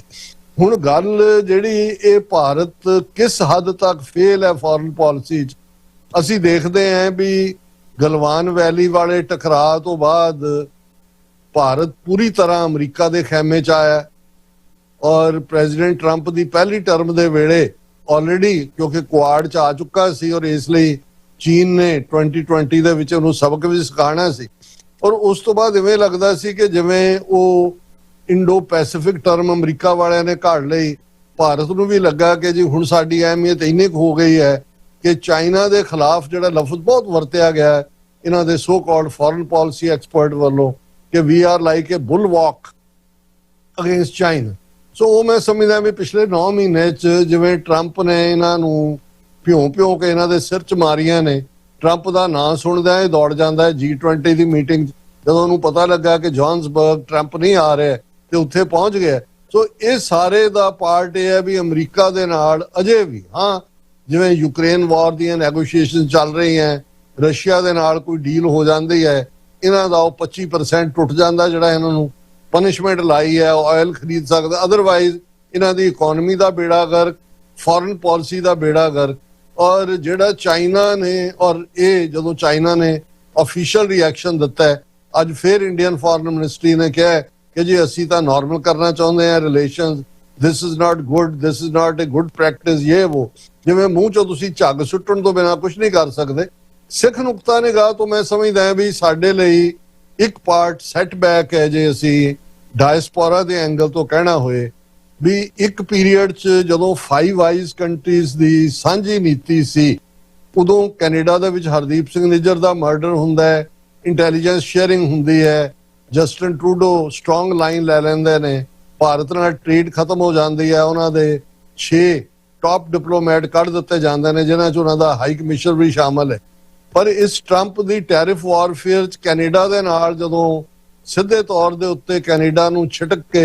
51ਵਾਂ ਸੂਬਾ ਬਣਾਉਣ ਦੀ ਗੱਲ ਹੁੰਦੀ, ਹਾਲਾਂ ਲੱਗਦਾ ਸੀ ਕਿ ਮਾਰਕ ਕਾਰਨੀ ਦੇ ਆਉਣ ਨਾਲ ਕੋਈ ਬਿਹਤਰ ਹੋਏਗਾ। ਉਹ ਨਿੱਕੀ ਨਿੱਕੀ ਗੱਲ ਤੇ ਰੁੱਸਣ ਵਾਲਾ ਕੰਮ ਹੈ ਕਿ ਜੀ ਰੀਗਨ ਦੀ ਐਡ ਕਿਉਂ ਚਲਾ ਦਿੱਤੀ, ਕਿ ਜੀ ਉਹਨੇ ਕਿਹਾ ਸੀ ਕਿ ਮੈਂ ਖਿਲਾਫ ਹੈ ਇਹ ਜਿਹੜੀ ਟੈਰਿਫ ਔਰ ਦੂਸਰੇ ਦੇ। ਉਹਦਾ ਨਤੀਜਾ ਹੈ ਕਿ ਜਿਹੜਾ ਕੈਨੇਡਾ ਨੇ ਬੜੀ ਤੇਜ਼ੀ ਦੇ ਨਾਲ ਭਾਰਤ ਦੇ ਨਾਲ ਰਾਬਤੇ ਵੀ ਕਾਇਮ ਕੀਤੇ, ਮੋਦੀ ਵੀ ਦੇ ਨਾਲ ਉਹ G20 ਤੇ ਵੀ 1-to-1 ਮਾਰਕ ਕਾਰਨੀ, ਅਗਲੇ ਸਾਲ ਇੰਡੀਆ ਵੀ ਉਹ ਜਾ ਰਿਹਾ ਹੈ, ਆਲਰੇਡੀ ਟ੍ਰੇਡ ਡੀਲ ਦੇ ਵੀ ਨੇੜੇ ਤੇੜੇ ਨੇ ਕਿਉਂਕਿ ਕੈਨੇਡਾ ਨੂੰ ਲੱਗਦਾ ਵੀ ਜੇ ਅਮਰੀਕਾ ਦੇ ਨਾਲ ਸਾਡੀ ਟ੍ਰੇਡ ਇੰਨੀ ਬੈਡਲੀ ਪ੍ਰਭਾਵਿਤ ਹੁੰਦੀ ਹੈ ਤੇ we should look for some alternative. So ਇਹ ਸਾਡੀ ਕੈਨੇਡਾ ਦੀ ਫੇਲਿਅਰ ਹੈ, ਡਾਇਸਪੋਰਾ ਦੀ ਵੀ। ਅੱਜ ਦੀ ਆਵਾਜ਼ ਪ੍ਰੋਗਰਾਮ 'ਚ ਵੀ ਮੈਂ ਕਿਹਾ ਸੀ, ਅੱਜ ਹੀ ਜਿਹੜਾ ਕਿ ਭਾਈ ਇਹ ਸ਼ੋਅ ਕਰਦਾ, ਅਸੀਂ ਗਿਣਦੇ ਹਾਂ ਜੀ ਸਾਡੇ 20 ਮੈਂਬਰ ਪਾਰਲੀਮੈਂਟ ਨੇ, 21 ਇਹਨਾਂ ਨੂੰ ਅਸੀਂ ਕੀ ਕਰਵਾਉਣਾ ਇਹਨਾਂ ਤੋਂ। ਵਿਦਨ ਪਾਰਟੀ ਲਿਬਰਲ ਪਾਰਟੀ ਦੇ ਮੈਜੋਰਿਟੀ 'ਚ ਨੇ ਔਰ ਥਿਨ ਮੈਜੋਰਿਟੀ ਹੈ ਉਹਨਾਂ ਦੀ ਲਿਬਰਲ ਪਾਰਟੀ ਦੀ ਵਿਦਨ ਦਾ ਸਿਸਟਮ। ਇਹਦੇ 'ਚ ਹੀ ਇਹ ਜੇ ਪ੍ਰੈਸ਼ਰ ਗਰੁੱਪ ਬਣਾ ਕੇ ਕਿ ਵੀ ਤੁਸੀਂ ਜਿਹੜਾ ਕੈਨੇਡੀਅਨ ਸਿਟੀਜ਼ਨ ਦਾ ਬਲੱਡ ਸਪਿਲ ਹੋਇਆ ਉਹਨੂੰ ਕਿਵੇਂ ਟ੍ਰੇਡ ਇਨ ਕਰ ਰਹੇ ਹੋ। ਸੋ ਮੈਂ ਸਮਝਦਾ ਵੀ ਅਮਰੀਕਾ ਸੋ ਫਾਰ ਜਿਹੜਾ ਟ੍ਰਾਇਲ ਹੈ ਨਿਖਿਲ ਗੁਪਤਾ ਦਾ ਉਹ ਹੁਣ ਜਿਹੜਾ ਅਗਲੇ ਸਾਲ 'ਚ ਚਲਾ ਗਿਆ, ਉਹਦੇ 'ਚੋਂ ਅਸੀਂ ਦੇਖਦੇ ਹਾਂ ਕੀ ਨਿਕਲਦਾ ਹੈ। ਚਾਈਨਾ ਦੇ ਹਵਾਲੇ ਨਾਲ ਅਸੀਂ ਇਹ ਜ਼ਰੂਰ ਕਹਿ ਸਕਦੇ ਹਾਂ ਕਿ ਚਾਈਨਾ ਨੇ ਇੰਟਰਸਟ ਸ਼ੋ ਕੀਤਾ ਸਿੱਖ ਫੈਕਟਰ ਤੇ। ਗੁਰੂ ਨਾਨਕ ਪਾਤਸ਼ਾਹ ਦੇ ਪ੍ਰਕਾਸ਼ ਪੁਰਬ ਦੇ ਮੌਕੇ ਤੇ ਜਿਵੇਂ ਚਾਈਨਾ ਦਾ ਜਿਹੜਾ ਲਾਹੌਰ ਬੇਸਡ ਕੌਂਸਲ ਜਨਰਲ ਹੈ ਆਪਣੇ ਸਾਰੇ ਸਟਾਫ ਦੇ ਨਾਲ ਨਨਕਾਣਾ ਸਾਹਿਬ ਦੇ ਦਰਸ਼ਨਾਂ ਲਈ ਗਿਆ, ਇਸ ਲਈ ਅਸੀਂ ਲੈਟਰ ਆਫ ਥੈਂਕਸ ਵੀ ਉਹਨਾਂ ਦੇ ਐਂਬੈਸਡਰ ਔਰ ਦੂਸਰਿਆਂ ਨੂੰ ਲਿਖਿਆ। ਸੋ ਇਹ ਹੁਣ ਆਉਣ ਵਾਲੇ ਪੀਰੀਅਡ 'ਚ ਇਹ ਭਾਰਤ ਦੀ ਇਸ ਵੇਲੇ ਇਹੀ ਨਹੀਂ ਕਿ ਕੱਲਾ ਚਾਈਨਾ ਔਰ ਅਮਰੀਕਾ ਉਹਨਾਂ ਤੋਂ ਹੀ ਉਹੀ ਐਕਸਚੇਂਜ ਨੇ ਜਾਂ ਉਹੀ ਇਹਨਾਂ ਨੂੰ ਅੱਖਾਂ ਕੱਢ ਰਹੇ ਨੇ। ਗੁਆਂਢ ਦੇ ਵਿੱਚ ਜਿਹੜਾ ਪਾਕਿਸਤਾਨ ਦਾ ਵਧਿਆ ਸਟੇਟਸ ਹੈ ਇੰਟਰਨੈਸ਼ਨਲ ਲੈਵਲ ਦੇ ਉੱਤੇ, ਕੱਲਾ ਇੱਕ ਲੈਵਲ ਤੇ ਨਹੀਂ, ਈਵਨ ਜੇ ਗਜ਼ਾ ਦੇ ਵਿੱਚ ਸਟੈਬਿਲਾਈਜ਼ਿੰਗ ਫੋਰਸ ਦੇ ਤੌਰ ਤੇ ਪਾਕਿਸਤਾਨ ਦੀ ਆਰਮੀ ਜਾਂਦੀ ਹੈ, ਜਾਂ Pakistan Saudi Arabia defence packet ਹੋਇਆ, ਜਾਂ ਪਾਕਿਸਤਾਨ ਟਰਕੀ ਮਲੇਸ਼ੀਆ ਇਹ ਸਾਂਝੀ ਜਿਹੜੀ ਹੈ ਉਹ ਡਿਫੈਂਸ ਇਕਵਿਪਮੈਂਟ ਬਣਾਉਣ ਦੀ ਗੱਲ ਕਰਦੇ ਨੇ। ਸੋ ਪਾਕਿਸਤਾਨ ਦਾ ਸਟਰੋਂਗ ਹੋਣਾ ਵੀ ਸਾਡੇ ਸਿੱਖ ਫੈਕਟਰ ਨੂੰ ਪੋਜ਼ਿਟਿਵਿਟੀ ਦਿੰਦਾ ਹੈ, ਕਿਉਂਕਿ ਮੈਨੂੰ ਯਾਦ ਹੈ ਕਿ 1971 ਦੇ ਵਿੱਚ ਜਦੋਂ ਪਾਕਿਸਤਾਨ ਦੋ ਹਿੱਸਿਆਂ 'ਚ ਵੰਡਿਆ ਗਿਆ ਤੇ ਪੰਜਾਬ ਯੂਨੀਵਰਸਿਟੀ ਚੰਡੀਗੜ੍ਹ ਦੇ ਔਰ ਦੂਜੇ ਕੁਝ ਨੌਜਵਾਨ ਜਿਹੜੇ ਸਰ ਕਪੂਰ ਸਿੰਘ ਹੋਰਾਂ ਦੇ ਨਾਲ ਮਿਲਦੇ ਰਹਿੰਦੇ ਸੀ, ਉਹ ਮਿਲੇ, ਉਹ ਬੜੇ ਖੁਸ਼ ਸੀ ਕਿ ਦੇਖੋ ਸਾਡੇ ਜਰਨੈਲ ਦੇ ਸਾਹਮਣੇ ਜਨਰਲ ਨਿਆਜ਼ੀ ਨੇ ਸਰੈਂਡਰ ਕੀਤਾ। ਸਰ ਕਪੂਰ ਸਿੰਘ ਗੰਭੀਰ ਮੁਦਰਾ 'ਚ ਸੀ, 72 73 ਦੀ ਗੱਲ ਹੈ। ਔਰ ਉਸ ਤੋਂ ਬਾਅਦ ਉਹਨਾਂ ਨੇ ਇੱਕੋ ਹੀ ਗੱਲ ਕਹੀ, ਉਹਨਾਂ ਨੇ ਕਿਹਾ ਵੀ ਹੁਣ ਭਾਰਤ ਦੇ ਵਿੱਚ ਘੱਟ ਗਿਣਤੀਆਂ ਦੀ ਸ਼ਾਮਤ ਆਏਗੀ। ਇਹ ਸਰ ਕਪੂਰ ਸਿੰਘ ਹੀ ਸੋਚ ਸਕਦਾ ਸੀ, ਬਾਕੀ ਤਾਂ ਸੈਲੀਬ੍ਰੇਟ ਕਰ ਰਹੇ ਸੀ ਜੀ 90,000 ਦਾ ਸਿਲੰਡਰ ਲਿਆ, ਸਿੱਖ ਜਰਨਲ ਦੇ ਸਾਹਮਣੇ ਸਿਲੰਡਰ। ਉਹਨਾਂ ਨੇ ਕਿਹਾ ਕਿ ਹੁਣ ਭਾਰਤ ਵਿੱਚ ਘੱਟ ਗਿਣਤੀਆਂ ਦੀ ਸ਼ਾਮਤ ਆਏਗੀ। ਸੋ ਇਹ ਸੀ ਵੀ ਜਦੋਂ ਤੱਕ ਪਾਕਿਸਤਾਨ ਸਟਰੋਂਗ ਸੀ ਉਦੋਂ ਤੱਕ ਭਾਰਤ ਦੇ ਵਿੱਚ ਉਹਨਾਂ ਨੇ ਮੁਸਲਮਾਨ ਨਹੀਂ ਕਿਹਾ, ਘੱਟ ਗਿਣਤੀਆਂ ਕਿਹਾ ਕਿ ਵੀ ਇਹਨਾਂ ਦੀ। ਔਰ ਅਸੀਂ ਇਹ ਸਮਝਦੇ ਹਾਂ ਕਿ ਪਾਕਿਸਤਾਨ ਦਾ ਸਟਰੋਂਗ ਹੋਣਾ, ਉਹਨਾਂ ਦਾ ਇਹਨਾਂ ਨੂੰ ਚੰਗੀ ਤਰ੍ਹਾਂ ਵਾਰਨਿੰਗ ਦੇਣਾ, ਔਰ ਜੋ 4 ਰੋਜ਼ਾ ਸੋ ਕਾਲਡ ਆਪਰੇਸ਼ਨ ਸੰਦੂਰ ਦੇ ਦੌਰਾਨ ਜਿਹੜੀ 800 ਪੇਜ ਦੀ ਰਿਪੋਰਟ ਅਮਰੀਕਨ ਕਾਂਗਰਸ ਦੇ ਵਿੱਚ ਚਾਈਨਾ ਦੇ ਹਵਾਲੇ ਨਾਲ ਪੇਸ਼ ਕੀਤੀ ਗਈ ਹੈ, ਜਿਹਨੂੰ 12 ਦੇ ਕਰੀਬ ਸੈਨੇਟਰ ਔਰ ਕਾਂਗਰਸਮੈਨ ਡਰਾਫਟ ਕਰਦੇ ਨੇ, ਉਹਦੇ 'ਚ ਵੀ ਉਹਨਾਂ ਨੇ ਪਾਕਿਸਤਾਨ ਦਾ ਮਿਲੀਟੈਰਲੀ ਅਪਰ ਹੈਂਡ ਦੀ ਗੱਲ ਕੀਤੀ ਹੈ। ਸੋ ਇਹ ਸਾਡੇ ਲਈ ਪੋਜ਼ਿਟਿਵ ਟ੍ਰੇਟ ਨੇ। ਬਿਲਕੁਲ ਡਾਕਟਰ ਸਾਹਿਬ, ਜਿਹੜੀਆਂ ਇਹ ਤਬਦੀਲੀਆਂ ਨੇ ਜੀਓਪੋਲਿਟਿਕਸ ਦੀਆਂ, ਇਹ ਉਹ ਕਾਫੀ ਜ਼ਿਆਦਾ ਅੱਜ ਕੱਲ ਜਿਹੜੀ ਪੋਲਿਟਿਕਸ ਆ, ਭਾਵੇਂ ਇੰਟਰਨਲ ਪੋਲਿਟਿਕਸ ਕਿਸੇ ਖਿੱਤੇ ਦੀ ਹੋਵੇ, ਉਹ ਤੋਂ ਅਸੀਂ ਇਹ ਨਹੀਂ ਕਹਿ ਸਕਦੇ ਕਿ ਉਹ ਟੱਚ ਨਹੀਂ ਹੁੰਦੀ ਹੈ, ਬਲਕਿ ਸਾਰਾ ਕੁਝ ਇੰਟਰਲਿੰਕ ਆ ਤੇ ਘਟਨਾਵਾਂ ਦੁਨੀਆ ਦੇ ਵਿੱਚ ਵਾਪਰ ਰਹੀਆਂ ਨੇ ਉਹ ਤੁਹਾਡੀਆਂ ਇੰਟਰਨਲ ਪੋਲਿਟਿਕਸ ਨੂੰ ਵੀ ਅਸਰ ਅੰਦਾਜ਼ ਕਰਦੀਆਂ ਨੇ। ਇਹ ਸਿੱਖਾਂ ਦੇ ਲਈ ਬੜਾ ਜ਼ਰੂਰੀ ਆ ਕਿ ਉਹ ਅੱਜ ਦੁਨੀਆ ਦੇ ਵਿੱਚ ਵਾਪਰ ਰਹੀਆਂ ਸਿਆਸੀ ਘਟਨਾਵਾਂ ਹੋਣ, ਸਮਾਜਿਕ ਘਟਨਾਵਾਂ ਹੋਣ, ਉਹਨਾਂ ਦੇ ਉੱਤੇ ਨਿਗਾਹ ਰੱਖਣ। ਤੇ ਖਾਸ ਤੌਰ ਦੇ ਉੱਤੇ ਇੰਡੀਅਨ ਸਟੇਟ ਜਿਹੜੀ ਕਿ ਪੰਜਾਬ ਨੂੰ ਲਗਾਤਾਰ ਐਜ਼ ਅ ਕੋਲੋਨੀ ਟ੍ਰੀਟ ਕਰ ਰਹੀ ਆ, ਤੇ ਉਹ ਇੰਡੀਆ ਦੀ ਜਿਹੜੀ ਪੋਲਿਟਿਕਸ ਆ ਉਹਨੂੰ ਇਸੇ ਨਜ਼ਰੀਏ ਤੋਂ ਜਦੋਂ ਤੱਕ ਨਹੀਂ ਸਮਝਣਾ ਸ਼ੁਰੂ ਕਰਦੇ ਕਿ ਜਿਸ ਤਰੀਕੇ ਦੇ ਨਾਲ ਕੋਈ ਜਿਹੜਾ ਕੋਲੋਨਾਈਜ਼ਰ ਆ ਉਹ ਕਿਸੇ ਵੀ ਇੱਕ ਕੋਲੋਨੀ ਨੂੰ ਟ੍ਰੀਟ ਕਰਦਾ, ਉਵੇਂ ਇੰਡੀਆ ਪੰਜਾਬ ਨੂੰ ਟ੍ਰੀਟ ਕਰ ਰਹੀ ਆ, ਤੇ ਉਵੇਂ ਹੀ ਉਹਦੇ ਖਿਲਾਫ ਸੰਘਰਸ਼ ਕੀਤਾ ਜਾ ਸਕਦਾ ਤੇ ਆਪਣੇ ਹੱਕ ਲਏ ਜਾ ਸਕਦੇ ਆ। ਤਾਂ ਮੈਨੂੰ ਲੱਗਦਾ ਕਿ ਉਦੋਂ ਤੱਕ ਜਿਹੜੀ ਪੰਜਾਬ ਦੀ ਸਿਆਸਤ ਆ ਜਾਂ ਜਿਹੜੇ ਸਮੱਸਿਆਵਾਂ ਮਸਲੇ ਆ ਉਹ ਕੋਈ ਵੀ ਜਿਹੜਾ ਕਿਸੇ ਵੀ ਹੱਲ ਵੱਲ ਨੂੰ ਨਹੀਂ ਤੁਰ ਸਕਦੇ ਆ। ਤੇ ਸਾਡੇ ਨਾਲ ਗੱਲਬਾਤ ਕਰਨ ਦੇ ਲਈ ਇਸ ਪ੍ਰੋਗਰਾਮ ਦੇ ਵਿੱਚ ਤੁਸੀਂ ਆਪਣਾ ਬੜਾ ਡੀਪ ਐਨਾਲਿਸਿਸ ਦਿੱਤਾ। 4 ਮਸਲੇ ਸੀ, ਉਹਨਾਂ 4 ਹੀ ਮਸਲਿਆਂ ਦੇ ਉੱਤੇ, ਤੇ ਅਸੀਂ ਤੁਹਾਡਾ ਬਹੁਤ ਧੰਨਵਾਦ ਕਰਦੇ ਹਾਂ। ਨਾਲ ਹੀ ਦੁਨੀਆ ਭਰ ਦੇ ਵਿੱਚ TV 84 ਨੂੰ ਦੇਖ ਰਹੇ ਸਮੂਹ ਦਰਸ਼ਕਾਂ ਦਾ ਵੀ ਮੈਂ ਧੰਨਵਾਦ ਕਰਦਾ ਤੇ ਬੇਨਤੀ ਕਰਦਾ ਕਿ TV 84 ਹੱਕ ਸੱਚ ਦੀ ਆਵਾਜ਼ ਆ। ਲਗਾਤਾਰ ਲੰਮੇ ਸਮੇਂ ਤੋਂ ਤੁਹਾਡੀ ਸਪੋਰਟ ਦੇ ਨਾਲ, ਤੁਹਾਡੀ ਮਦਦ ਦੇ ਨਾਲ TV 84 ਸਰਕਾਰਾਂ ਦੀਆਂ ਪਾਬੰਦੀਆਂ ਦੇ ਬਾਵਜੂਦ ਆਪਣੀ ਆਵਾਜ਼ ਤੁਹਾਡੇ ਤੱਕ ਪਹੁੰਚਾ ਰਿਹਾ ਹੈ, ਤੇ ਇਸੇ ਤਰੀਕੇ ਦੇ ਨਾਲ ਆਪਣੀ ਸਪੋਰਟ ਜਾਰੀ ਰੱਖੋ। ਤੇ ਤੁਸੀਂ TV 84 ਦੀ ਜਿਹੜੀ ਨਵੀਂ ਐਪ ਆ ਆਪਣੇ ਆਈਫੋਨ ਜਾਂ ਆਪਣੇ ਐਂਡਰੋਇਡ ਫੋਨ ਦੇ ਵਿੱਚ ਤੁਸੀਂ ਡਾਊਨਲੋਡ ਕਰ ਸਕਦੇ ਹੋ, ਜਿਹਦੇ ਤੇ ਤੁਸੀਂ 24/7 ਜਿਹੜਾ ਲਾਈਵ TV ਆ ਉਹ ਵੀ ਦੇਖ ਸਕਦੇ ਹੋ, ਤੇ ਹੋਰ ਖਬਰਾਂ ਵੀ ਜਿਹੜੀਆਂ ਆ ਤੁਸੀਂ ਉੱਤੇ ਪੜ੍ਹ ਦੇਖ ਸਕਦੇ ਹੋ। ਤੇ ਨਾਲ ਹੀ ਤੁਸੀਂ ਉਸ ਐਪ ਦੇ ਉੱਤੇ ਜਾਂ tv84.com ਵੈਬਸਾਈਟ ਦੇ ਉੱਤੇ ਜਾ ਕੇ ਉੱਤੇ ਡੋਨੇਟ ਦਾ ਬਟਨ, ਤੁਸੀਂ ਉੱਤੇ ਜਾ ਕੇ ਆਪਣੀ ਜਿਹੜਾ ਦਸਵੰਧ ਆ ਉਹ ਵੀ TV 84 ਨੂੰ ਡੋਨੇਟ ਕਰ ਸਕਦੇ ਹੋ, ਤਾਂ ਕਿ ਅਸੀਂ ਜਿਹੜੀ ਇਹ ਆਵਾਜ਼ ਆ ਤੁਹਾਡੇ ਤੱਕ ਪਹੁੰਚਦੀ ਜਾਰੀ ਰੱਖੀਏ। ਤੇ ਇਸ ਤੋਂ ਇਲਾਵਾ ਤੁਸੀਂ TP84 ਦਾ ਜਿਹੜਾ ਐਡਰੈਸ ਆ, ਪਤਾ ਆ, ਉਹਦੇ ਤੇ ਆਪਣੇ ਚੈੱਕ ਭੇਜ ਕੇ ਵੀ TP84 ਨੂੰ ਸਪੋਰਟ ਕਰ ਸਕਦੇ ਹੋ। ਤੇ ਅਸੀਂ ਲਗਾਤਾਰ ਜਿਹੜੇ ਪ੍ਰੋਗਰਾਮ ਨੇ, ਚਾਹੇ ਉਹ ਪੰਜਾਬ ਤੋਂ ਹੋਣ ਜਾਂ ਦੁਨੀਆ ਭਰ ਤੋਂ, ਜਿਹੜੇ ਕਿ ਪੋਲਿਟਿਕਸ ਨਾਲ ਸੰਬੰਧਿਤ ਨੇ, ਸਿੱਖ ਸਮਾਜ ਨਾਲ ਸੰਬੰਧਿਤ ਨੇ, ਤੁਹਾਡੇ ਤੱਕ ਲੈ ਕੇ ਆ ਰਹੇ ਹਾਂ ਤੇ ਅੱਗੇ ਵੀ ਲੈ ਕੇ ਆਉਂਦੇ ਰਹਾਂਗੇ। ਤੇ ਅਗਲੇ ਪ੍ਰੋਗਰਾਮ ਦੇ ਵਿੱਚ ਫੇਰ ਤੁਹਾਡੇ ਅੱਗੇ ਹਾਜ਼ਰ ਹੋਵਾਂਗੇ। ਸੱਚੋ ਸੱਚ ਦੇ ਵਿੱਚ ਡਾਕਟਰ ਅਮਰਜੀਤ ਸਿੰਘ ਤੇ ਭੈਣ ਜੀ ਨੀਲਮ ਕੌਰ, ਉਹ ਇਹ ਪ੍ਰੋਗਰਾਮ ਲੈ ਕੇ ਹਾਜ਼ਰ ਹੋਣਗੇ ਤੇ ਮੈਂ ਦਾ ਫੋਟੋਲਾਈਨਸ ਲੈ ਕੇ ਫੇਰ ਕਿਸੇ ਹੋਰ ਮਹਿਮਾਨ ਦੇ ਨਾਲ ਤੁਹਾਡੇ ਅੱਗੇ ਹਾਜ਼ਰ ਹੋਵਾਂਗਾ। ਤੇ ਡਾਕਟਰ ਸਾਹਿਬ, ਇੱਕ ਵਾਰ ਫੇਰ ਤੋਂ ਤੁਹਾਡਾ ਬਹੁਤ ਧੰਨਵਾਦ ਤੇ ਅਗਲੇ ਪ੍ਰੋਗਰਾਮ ਦੇ ਵਿੱਚ ਫੇਰ ਮਿਲਦੇ ਹਾਂ। ਜਦੋਂ ਤੱਕ ਰੱਬ ਰਾਖਾ। ਵਾਹਿਗੁਰੂ ਜੀ ਕਾ ਖਾਲਸਾ, ਵਾਹਿਗੁਰੂ ਜੀ ਕੀ ਫਤਿਹ।